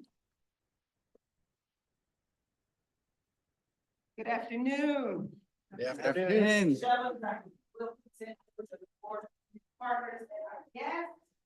My name is Dr. Sherry Coleman, Board Chair of Proud to Partner Leadership Academy, and I'm grateful for the opportunity to speak on behalf of our greater school. Here we are in November. Thanksgiving is in a couple of weeks. It's a season that we lean into gratitude and to prepare for the holidays. So I'm genuinely thankful for the opportunity to speak here. In our home, my husband is here. My husband and I are Thanksgiving Day cooks, often serving up to 20 guests. This is one thing that I never compromise on. Before anyone sits down, fills a plate, the table must be properly set. The table tells you something about the meal before you ever take your first bite. Last week, I had the pleasure of having breakfast with President Shellum, and our conversation made one thing clear, that there is a great deal about PTPLA that many of you may not know. So allow me to prepare the table for you before we dig into the meal. Since opening our doors in August of 24, PTPLA has moved with intention, excellence, and urgency. Our first semester established our culture of exposure and opportunity. In those first few months, the entire school participated in 6 major trips and experiences, and those experiences set the tone for who we are. In the spring of 2025, our juniors and senior ambassadors completed a 7-day, 7-state college tour. They also engaged in additional learning excursions. Let me tell you a little bit about our student achievement. Our data science team was invited to present at the Oklahoma School Innovation Summit, the only school invited to do so. Our robotics team placed 3rd division at the regional bot ball competition. We had college acceptances from our 14 graduates in our first year, including Rose State, OCCC, Langston, Alabama A&M, Virginia State, and several HBCUs and other regional colleges. Our staff excellence, Superintendent Bowles received a Chums Award and was featured in 100 magazine. Our math instructor became a state finalist for the Presidential Award for Excellence in Math and Science Teaching. We have grant support from 17 partners with major Oklahoma investment from the Oklahoma Arts Council, OERB, OETT, Continental Resources, and OG&E, along with national support from SchoolWorks, MakerBot, Empower, Donors Choose, and others. We are not doing this alone. Currently, in the fall of 2025, this year our momentum continues to accelerate. PTPLA has been named as a semifinalist for the Ripple STEM Innovation Challenge. Our UCO Leadership Academy awarded one of our ambassadors an award just last Friday. Operationally, we transport 61 students across 9 districts and 3 counties. We increased our family engagement and stronger ambassador leadership. Teachers show extraordinary commitment, and our OKSCSB submission was finalized and received before the November 3rd deadline. Our enrollment. So last year, admittedly, our enrollment was our steepest hill. But this year, I'm proud to say that our projected enrollment was 100 students by October 1. Today, I believe the number is 115 current students with a waiting list. We had 5 applications last week. So the greater news about PTPLA continues to spread. So I close by thanking you for allowing me to set the table before you today. I look forward to the meal that you have prepared as you share your information about Proud to Partner Leadership Academy in a spirit of cooperation and partnership. And if you have any questions, Superintendent Bowles is in the back, can serve up our after-dinner coffee by sharing the receipts of our reconciled data. So thank you for your time and happy Thanksgiving. Thank you. Thank you. Thank you very much. All right, moving to item 8D, action, presentation, discussion, and possible action regarding compliance concerns and unresolved deficiencies on the tiered school oversight model related to Proud to Partner Leadership Academy Charter School. Yes, good afternoon again. I did place a handout in front of you. It starts with the tiered oversight model. I thought I would give us a quick overview of that because we're not all always looking at the agency rules, but this does come straight from the agency rules. It's just in a prettier format in front of you. And so what this model does is it allows us, as we go through the year, doing ongoing oversight and monitoring of our schools, if issues or concerns come to light, we can use this tier school oversight model to help guide us as to how best to investigate and support schools with those identified concerns. So you can see there's 6 different levels. At the very bottom is, it just starts with the performance framework. And then when something is identified, we move into that next level where we just kind of test the waters. We do the review and research to figure out, how severe the problems might be. And I won't read the document to you, but you can see it just goes up one tier and one tier depending on the severity of the concerns. So with that tiered school oversight model in mind, we want to talk about some of the concerns that we have come to light over the last few weeks about Proud to Partner Leadership Academy. A few weeks ago, it came to our attention that there were, not just 1 or 2 items, but quite a few different items that we feel like might be interrelated. Obviously concerning enough to bring it before you today, so that we don't overlook these things. So the second page after the tiered oversight model is where it talks about the concerns specific to Proud to Partner Leadership Academy.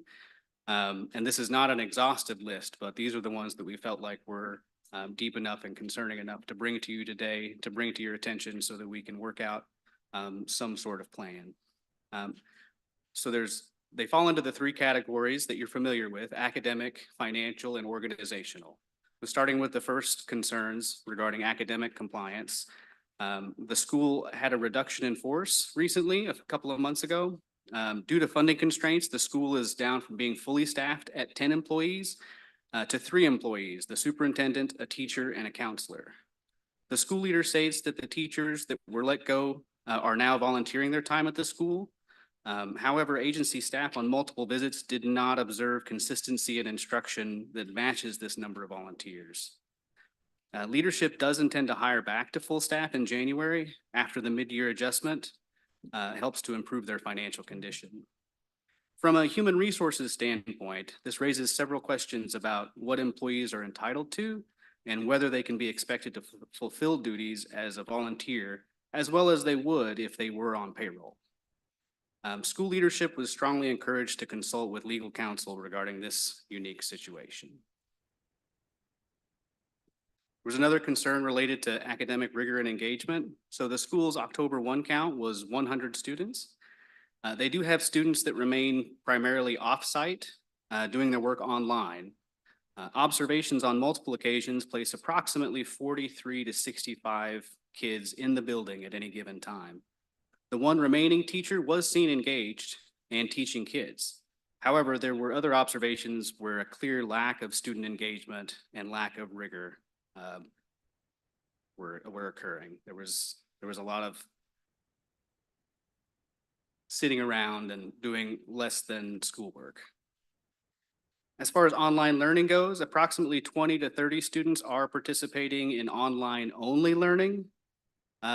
So the concerning part here is that while statute does allow for charter schools to provide blended instruction, it specifies that at least 1 course must be at a physical school building with the academic equivalent of 1 hour per day, so not 100% online.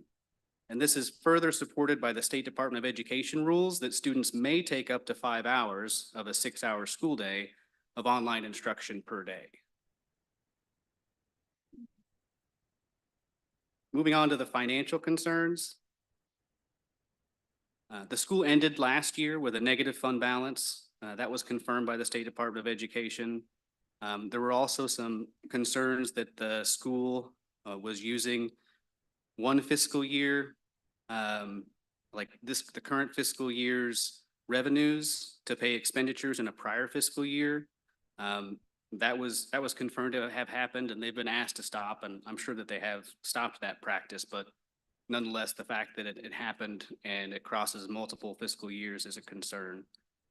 Their OKS data was submitted and accepted by that November 3rd deadline, but there were several missed deadlines from submissions to the Oklahoma State Department of Education, Oklahoma Cost Accounting System, or OKS. These missed deadlines resulted in compliance deficiencies and penalties, led to an assessment of at least 2 penalties, a 1% of state aid assessment for 1 month, and then a 2% of state aid assessment for the second month. Now, the school has hired a new treasurer, an accounting firm that they believe has the experience and skill set necessary to help them with their financial situation. This firm has worked over the past few weeks to submit the school's OKS data as required, and there is ongoing communication between the State Department of Education and the school to make sure that this has been completed. There's just one thing I wanted to bring up under the organizational compliance concerns. Schools are required to submit documents to the statewide charter school board, such as board meeting agendas, board meeting minutes, quarterly financials, et cetera. But currently, or when I prepared for this presentation, there were 21 tasks for document submissions that were currently past due. So based upon the layers of concerns, serious concerns about the instructional environment and the education being provided to the students, and the ongoing nature of the situation, I would recommend that the statewide charter school board proceed under the warning tier of the oversight model, which requires action by this board and requires action by the school governing board. What I believe to be appropriate under these circumstances is a plan of action crafted by the school, including the issues presented today and any others that might come to light, due for submission to the statewide charter school board by Wednesday, November 26, 2025. That's a pretty quick turnaround, but if we take action at this board meeting and they take action at their board meeting on the 18th, that would give them until the following Wednesday to prepare that plan of action and submit it to us. The plan should contain a description indicating an understanding of the deficiencies and the terms and timelines for resolution. So now I believe it would be open for discussion as to what the board would agree is the appropriate action under the circumstances. If you could, before we start the discussion, lead us to how you got to the stage where we're at for the warning. So if, we know that there's been site visits, we know there's been discussion. So if you could just update the board. Sure. So I will say that while the circumstances regarding the letter that we sent in the review and research stage were different, we did send a letter back in the spring in the review and research stage. Ultimately, agency staff discussed the severity of the concerns and the need to have some sort of turnaround. And it was believed that notice of concern, which would be the stage above review and research, wouldn't be sufficient to really push to get that turnaround plan in place. And so we felt like warning, which would, go ahead. You've already given the notice of concern, spring of 2025, again this fall, is that correct? No, the spring was a review and research phase. Okay. And it was for different reasons. So no, we would be selecting the tier based on the severity, but that's up for discussion. The big differences between warning and notice of concern is that warning requires formal action by both boards. So that means you would have to take action and their board would have to take some sort of action on a public agenda, versus notice of concern requires notification to the boards, but not necessarily action by the boards. I just want to make sure we're doing everything we can to, I call it a feedback loop, and we look at our application process, our partnerships with the existing charter schools. We want to make sure there's nothing hiding under any rocks, that everyone knows what's going on. Parents, all our board members, all their board members, their leaders, everything. So if there's, like, geez, I didn't know. It sounds like they knew. That's what I'm getting, right? To move to this level. You knew, they knew. I think that's the case. And, you know, I think it's one of those things that operating and running a school is big business. And the task of having to open a month or two after you're approved was a big task. And I think that maybe there's been some running to catch up ever since. I don't mean to press you, but, and you say, I think it's the case. There's a reason we have certified mail. Some people sign for FedEx documents, right? I want to make sure everyone knows, you know, rather than I think they knew, or I think we knew. I've seen the emails back and forth between the State Department of Education and the school leaders, and they were definitely aware that there were Okay. concerns. No question, everyone knew. Okay, sorry for pushing on that, but you know, I have a tendency to say I think a lot, you know, it's almost, you know, it's always good to I was- think. I was an attorney in my past life, and so I always want to give that, like, just that wiggle room, you know, reasonable doubt. But, Yeah. but they've known about potential concerns going back to the spring. Yes. That's been clearly communicated back and forth. You may want to speak briefly to the joint meeting with the State Department of Education representatives and this board's representatives with the school a few weeks ago.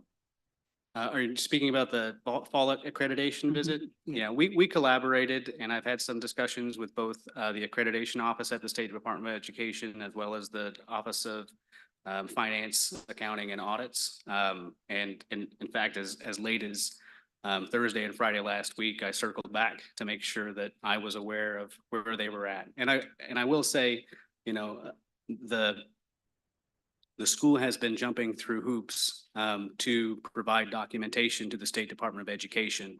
But to a certain degree, it's too late. You know, they've already missed certain deadlines. They've already passed certain due dates. To put it blatantly, they ignored the September 1 submission deadline for the original OKS data. So they didn't even put anything in OKS until October. And I understand that they were struggling with their treasurer and trying to find one that was suitable and all of those kinds of things. You know, but it doesn't alleviate the fact that there's still a concern there. So I met with two members from the State Department of Education Accreditation Office and the school leader at the school. And like you said, Chairman Shellum, we were just laying it all on the table. And I felt like it was a good, productive meeting. But in the end, it was a good, productive meeting that left with some concerns about, you know, do you have everything that you need to pass your accreditation? You know, there were several items that we left that day knowing that they would probably get a deficiency for. And there was another laundry list of items that the school was going to have to provide later because they didn't have it ready for that meeting. My understanding is that they did provide all, if not predominantly all of those items after the fact, but I haven't yet had the results of whether they were all complete, you know, because just because you provide a document doesn't necessarily mean it aligns with statute. And so I'm still awaiting some of those responses, but I don't I don't want to sit back and not say that these aren't concerns. And the State Department has been very clear about their communications with the school as well. That's what you're Yes. saying. Right, with that, maybe we can open up to board discussion, or Dr. Wilkinson, if you would like to add anything. Yeah, I will add that over the past 3 weeks, there have been 3 site visits made by both myself and Dr. Smith, our academics compliance officer, just to see how classes are being conducted, how instruction is happening. And I will say that they were 3 concerning visits. We did see the one remaining teacher that is on staff on all 3 visits working directly with students. Otherwise, we did see students with computers open, but not always logged in and engaged with those computer programs that they were to be working in. On the first visit, I did see several students with heads down, laying down, etc. Saw some phones out on the first visit, but not on the second visit. So instruction is concerning, but with 115 students and 1 teacher, that's problematic. That's a problem. Damon, it boil this down, take the emotion out of it as much as Mhm. possible. These are difficult decisions. But my two biggest concerns are, number one, our kids learning. Number two, is this school going to be able to pull out of this evidence spiral that they seem to be in? I've seen this play out before, and I've seen it drag out before. And at least in my experience, the answer to those two questions was no. Now, if we're going to give them a warning today, if that's the board's consensus, my question would be, how soon after that warning do they have will they need to essentially get their act together? So, and I'm asking you to help me think this all the way through, right? But the idea would be that our board takes action today, their board takes action on the 18th, and they submit a plan on the 24th. 26th, thank you. And then I would think that based on it being a warning, that it would probably come back to this board so that that plan could be presented. We could then collaborate on whether the plan was deemed sufficient, and we would give them the opportunity to provide a timeline, or it could be in the correspondence that we give them. You know, the timeline to provide the plan would be the 26th, but they have to correct the issues by a different date. But I don't know what that date is exactly. That's kind of what I'm asking. Going back to the first question I asked, which was, are kids learning? And so the urgency of the matter from a timeline standpoint seems quite dire. And so I'm just trying to figure out how quickly we would expect them to move forward on whatever action plan they come up with on the 26th. in addition to Mr. Gardenhire's question, what's the appropriate timeline for elevating each step? So hopefully, if we give a warning, immediate corrective action is made, we see everything go back to the way it should be. But then probation and then possible closure. And so give us a preview, or the entire board, of what those steps look like and the timeframes necessary for those steps, and what's preventing us from moving directly into probation. Because just theoretically, when, let's say, somebody gets in a car accident, not wishing anybody that, they do a triage. They look at the severity of the situation, and that's kind of what you're doing, is giving us we don't go, well, listen, we're going to give you a Band-Aid like we got here when they have a broken femur and they're bleeding out. So we might need to elevate to probation. Maybe they need more oversight. I don't know.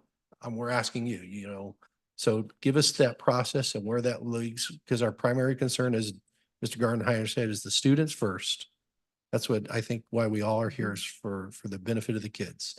Obviously, their staff, and then their leaders and their board members, putting people first. Kids are the primary. I understand what you're asking, and I don't have a black and white answer for you. In fact, what I would say is, because of the layers of concerns, there are some of them that they can't take back. They can't go back and not spend this year's money in last year. That's just not possible. So they're going to get deficiencies for that. And what they're going to say as a response, I would expect, would be, we're not going to do that again.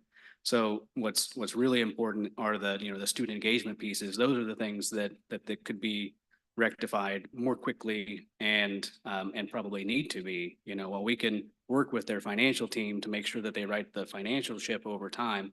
And that is important, because they need probably to have some teachers to be able to teach those kids. We got to get those kids that are there engaged. And if they have 50 kids there, but 115 enrolled, we got to figure out where those other kids are and get them back in the building. So I would think that we might need different timelines for the different parts of the different concerns. And that might be a collaborative process that we needed to have and engage in with the school themselves to say, hey, what is a reasonable time? Not just what is your plan, but how quickly can you make that effective? And then, I don't have a magic answer. If they say we need until February 1st, to me, that's probably not fast enough for some of the concerns, but it might be what they need for things like getting into compliance with epicenter document submissions, because while it is important that they submit their documents to us, it's a whole lot less important than getting those kids engaged. Going back to my illustration of, a patient who needs help, if we wanted to wait till February for them to get the help, they might die in between. Right? Is that a fair? I would agree with what Mr. Lessing just said, that it's almost would need to be a three-part action plan. And those things that are under the financial and the organizational piece should have maybe more consideration to get the paperwork in place, to get the ship righted in those two areas. Student engagement piece, the academic piece, it's more urgent. A question, for context for some of like the newer board members such as myself, how do students come to be enrolled at this school? That's actually a really good question. They have a wait list, and I don't want to speak out of turn here, but I believe that they would go to their website, the school's website, and they would have an enrollment button. I know when the school started, the founder and school leader had knew a lot of kids that were in need of transitioning, and I think a lot of them came that way. But as far as their new recruitment, I'm not aware. Let me ask you one more to add clarification. Is there anything preventing this board from moving to probation versus warning?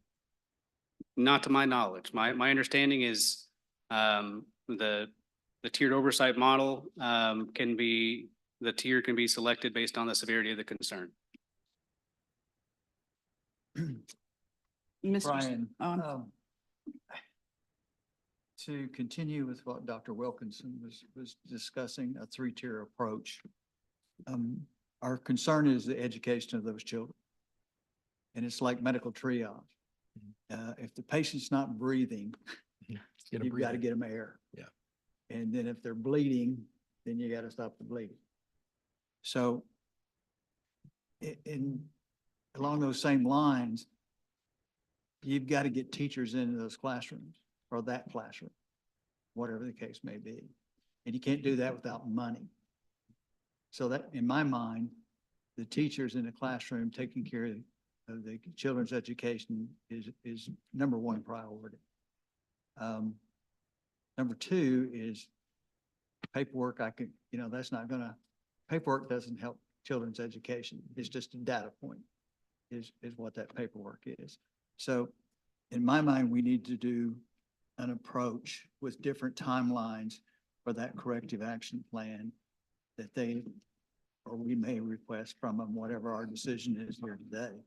That's my outlook on how we should approach this. Now, whether it's at the warning stage or the probation stage, whatever this board decides. So considering what you're saying, and I really agree with everything you're saying, the financial stability of the school, if they don't have money to pay teachers, how are you going to get teachers in the classroom? I understand there's volunteers, but there's no accountability to that point. So. And that should be the shortest turnaround that we should offer them if we do just decide to request a corrective action plan in that phased approach. Is that should be the one that should happen the quickest and the quickest turnaround. Give us a plan on how you're going to get financially stable enough to bring on adequate staffing for those students that you have currently enrolled. And it has to be immediate. We can't wait 2 months to have kids not. Yeah. And I'll go back to what I always say. Where was the board? What was the board doing? Why weren't they monitoring the financial situation? No, and I kind of agree, I agree with that. And I also wonder about the financial plan for the school from the get-go. And I think that question needs to be asked as well. And I think it's probably an important learning for this board for future authorizations. If we have a much better understanding of whether there are deficiencies in the plan starting out of the gate. And it sounds like that may have been the case, which led to this state of affairs they're in now. It's certainly a factor. This board has always required an 18-month window from the time that the application was received, 6 months for consideration, potential approval, and then 1 full year to get the school stood up and ready to open. In this case, the initial application was approved by the State Board of Education with about a 4-month plan to get the school ready to open. And I just think that was not fair to everyone. Well, if that's the case, is there an opportunity for them to right the ship financially or not? I'm just asking. I don't know that I have the answer to that today. I think the action we take here today, we essentially pose that question to them and have them pencil out a plan, like a budgetary type of plan with a timeline. And then we would need to decide whether that timeline is sufficient or not. My understanding right now is that they're going to be down to these 3 staff members until at least the middle of January when they get their mid-year adjustment. And I mean, that's 3 months away. Mhm. And we're still talking about 100 students. And right now we have 1 to 100 that is not qualified that we know of. So we need to just make sure that we are realizing that we need 1 to 20, at least 5 fully staffed, paid, educated teachers. So I just feel like that's super important that we know like what that looks like, because that's a lot of students. So, yeah, slipping through the cracks. Yeah, We owe it to them. we do. Is it a correct reading of the rules that a warning must be issued, an action must be taken by this board, and a warning must be had before the board can take action on probation? In other words, that if we were to take an action on probation at this meeting, it would have to be 2 actions. There would have to be a warning action first and then a probation action. Is that correct? That's not my understanding. The rules don't stipulate that the phases or the tiers have to be moved through in any order. And maybe Thomas can shed some light here, but let's say that something was so egregious that they violated their charter contract, we would go straight to the termination tier. Okay, that's good to know. Mr. Schneider, if you could, and maybe interject and provide some clarity for the rest of the board. For those who are wanting to refer to the rule, it's in Title 777, Chapter 10, Subchapter 3, Section 4, and it states the tiered school oversight process is designed to allow the board to take appropriate action at any level based on each unique situation that may be identified through the performance framework or identified through another process. So in a sense, it gives great flexibility to the board based on what unique circumstances are at stake. Obviously, this is weighty, right? But echoing what Courtney has already said, I think we really need to focus on the benefit of the kids and what Mr. Pearson has already said as well. So I think we need to open it up. Let's hash it out where we want to go from here as a board. The contract is between this board and their board, not their staff, not our agency staff, this board and their board. And so as a board, we need to know what you think would be the appropriate action. I think we should go to probation. I think we should make that leap. I don't think those kids have got time enough for us to go through this process. And I tend to agree with you. play volleyball Yep. back with their corrective action plan with their board. Yep. So my recommendation would be that we go directly to probation, assuming that we still get a corrective action plan and we identify. Let's do this. financial crisis that's the number Yeah, the chair will entertain a motion if someone would like to make a motion. Ms. Pearson, if you'd like to put that in the form of a motion. I move that we move directly to probation. School in question. Second. Second. Any further discussion? So using the volleyball analogy, it takes one of the back and forths Yeah. out. Right. And we move straight to let's just get down to the nitty gritty. Yep. Let's get down to the plan and let's find out if it's salvageable. Yeah, I agree. We're going to move quicker, faster feedback loops. We're going to know something by the 26th based on what I understand. And we'll know if we need to move forward by our next meeting. So there's a motion, there's a second.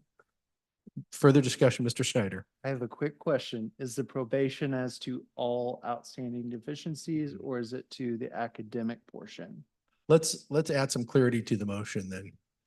So, Just because you know, Yeah. based on what I'm reading, I think that there is an opening for maybe a warning on the more financial and documentary stuff that is being provided to the board. okay. And then, you know, the immediacy, I think I'm understanding where the board is, but just that way, I mean, and you may find it, you know, important for probation, you know, to carry with the financial aspects. I mean, they're concerning, but just wanted to open that up to make sure that we're clear. I would say my opinion is that the probation should involve all three because we have to have a plan and clarity on all three of them. The question is, if we don't have clarity on all three of them, we should all be moving in the same time frame. I don't know if that's what was meant on the motion, but maybe we can seek clarification on the motion and clarification, or if you would like to withdraw your motion and secondly restate, it's fine, but Mr. Chairman, I'll be open to a friendly amendment to Yeah. my motion, but I can see where we would stagger different responses to them providing a corrective action plan. Of course, academics and financial would be number one on that list. We can stagger them down with longer response times. I think they're all three interrelated though. If you can't answer the financial question, how are you going to deliver the academics? That's my take on it, especially as if you don't have the money to pay teachers, how are you going to deliver the education? Yeah, so that's my take on it. I'm not saying you're wrong. I'm just saying we need some answers. Our board needs answers from their board. Mr. Schneider. Nope. It- I'm just sitting here. Okay. Hanging out. Thomas, Okay. I will say, so the probation tier says action taken by the statewide charter school board in open meeting and formalized final plan required. Do we need any clarification? The school board is required to make that plan? Do we work together to make that plan? Does that need to be part of a motion? And a timeline, is that necessary? So under the rule, it does say that the final plan does a final plan. So of course, I think that leaves in an implied power for the board to propose what type of, you know, final plan it expects, like a proposed final plan. That way the board is clear in its communication and what it is wanting to see. And then the virtual charter school board or the charter school board then provides the final plan to the board, this board for its approval. All right, just to clarify, we have a motion on the floor. We have a second. Would anybody like to add an amendment to that motion? We can vote on that amendment first, if anybody, or we can withdraw and restate the motion. I want to make sure we're following our Robert's Rules of Order. I think we should amend it to simplify it, but I'm just trying to think about the right way of phrasing it. What if we were to amend the motion to move in probation in addition to all three items, financial, academic, and organizational in the probationary process? Throwing that out there. Say that one more time, Chairman. If we were to amend the motion to add the need for clarification for academic, financial, and organizational compliance in the probationary framework. So the formalized final plan would have to address all three of those. Yeah, they need to tell us what. By which Doesn't date? mean they have to execute. But by which date would that formal plan be required? Would we still be doing kind of what we were doing with the warning period, but we're Yeah. just in the probation period now? I would include, yes, we need to know immediately. But I mean, Yeah. the 26th, and then it would come to us at the our very next board meeting. Yep. Yes. Becky, is that? Or to consider, you know, a formalized plan for improvement to address each issues in the three areas of academic, finance, and operations, and to include the tasks that must be performed, the persons responsible for performing those tasks, completion deadlines, a timeline put to that, to each of those tasks or those responsibilities. They're more than tasks, they're responsibilities. And we're not talking 100 people here either, right? Right. We're talking about 5. We're talking, we're not, this isn't massive. to have a clear plan of where we're going. And at the next board meeting, if we have this formalized final plan in front of us, that's been now reviewed by staff because it was brought to them on the 26th, we would have the opportunity to assess whether the probation period just simply continues Mhm. or whether we would move to the next stage. Yep. Mr. Chair, peanut section here. I think it would be a good thing to put in your proposed plan or whatever you're gonna pass a effective date of the plan when it goes into effect and then an implementation period. Sure. That way, you know, they can come back to the board and say, we can't do this period, we can do this. That way you're, Yep. you know, emphasizing urgency. Do we have to make a motion on that? I'm assuming that our staff will. The Yeah, metrics. we have to vote on the amendment Okay. or we can withdraw. Yeah. Might you consider for clarity purposes, might you consider withdrawing the previous motion and restating it so that we're getting it accurate for all concerned in our minutes? Yeah, because then it would separate two different votes. We can bring it back down to one vote if that's what it is. If you're willing to. Because we have a motion on the floor. It's been seconded. We're going to either vote on that as it stands, or we can take a vote on an amendment, or you can withdraw your motion and we can restate it. Take a vote on the amendment, what you said. That's fine. So if we could entertain a motion to amend the motion. That motion. So moved. So adding clarity.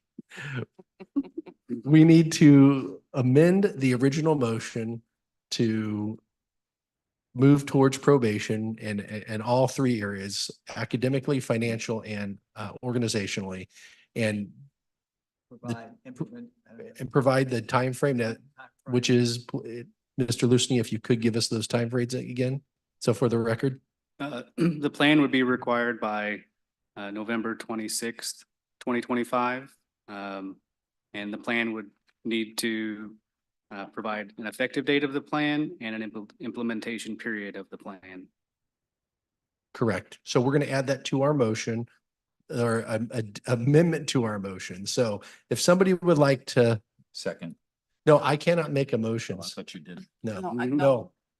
Mr. Pearson. Mr. Pearson made the You- motion. You were simply clarifying. Clarifying. Okay. Okay. So do we have that all recorded and down? Yes. Okay. Sure hope so. There's a second? Second, yes, Okay. ma'am. Call for a vote on the amendment only to the motion. Mr. Pearson, Yes. Dr. Campbell, Yes. Ms. Anderson, Yes. Mr. Buswell, Yes. Mr. Shellham, Yes. Ms. Tom Show, Yes. Mr. Roskakis, Ms. Heidi, Yes. Mr. Gardenhire. Yes. Okay. Motion carries. Amendment to the motion carries. So restating the motion that's on the floor. Any other further discussion before we take a vote? Nope. Okay. Call for a vote for the original motion. Original motion. Dr. Campbell, Yes. Mr. Shellham, Yes. Mr. Pearson, Yes. Ms. Anderson, Yes. Ms. Tom Show, Yes.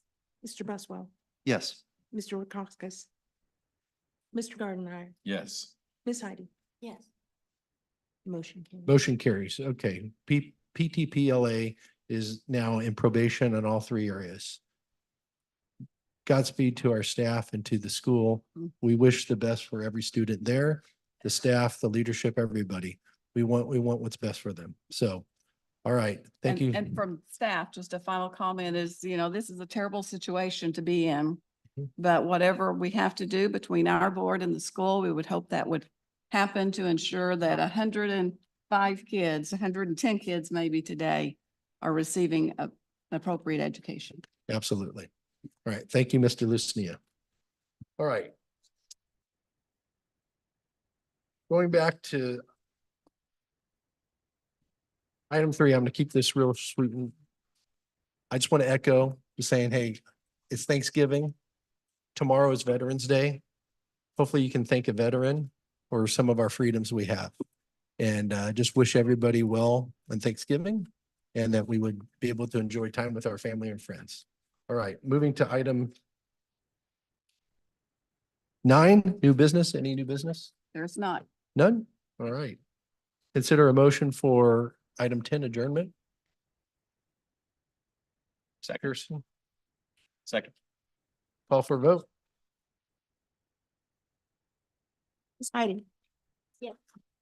Ms. Tom Joe, Yes. Mr. Pearson, Yes. Ms. Anderson, Yes. Mr. Gardenhire, Yes. Mr. Shelley, Yes. Dr. Campbell, Yes. Mr. Roskowskis, Mr. Buswell, Yes.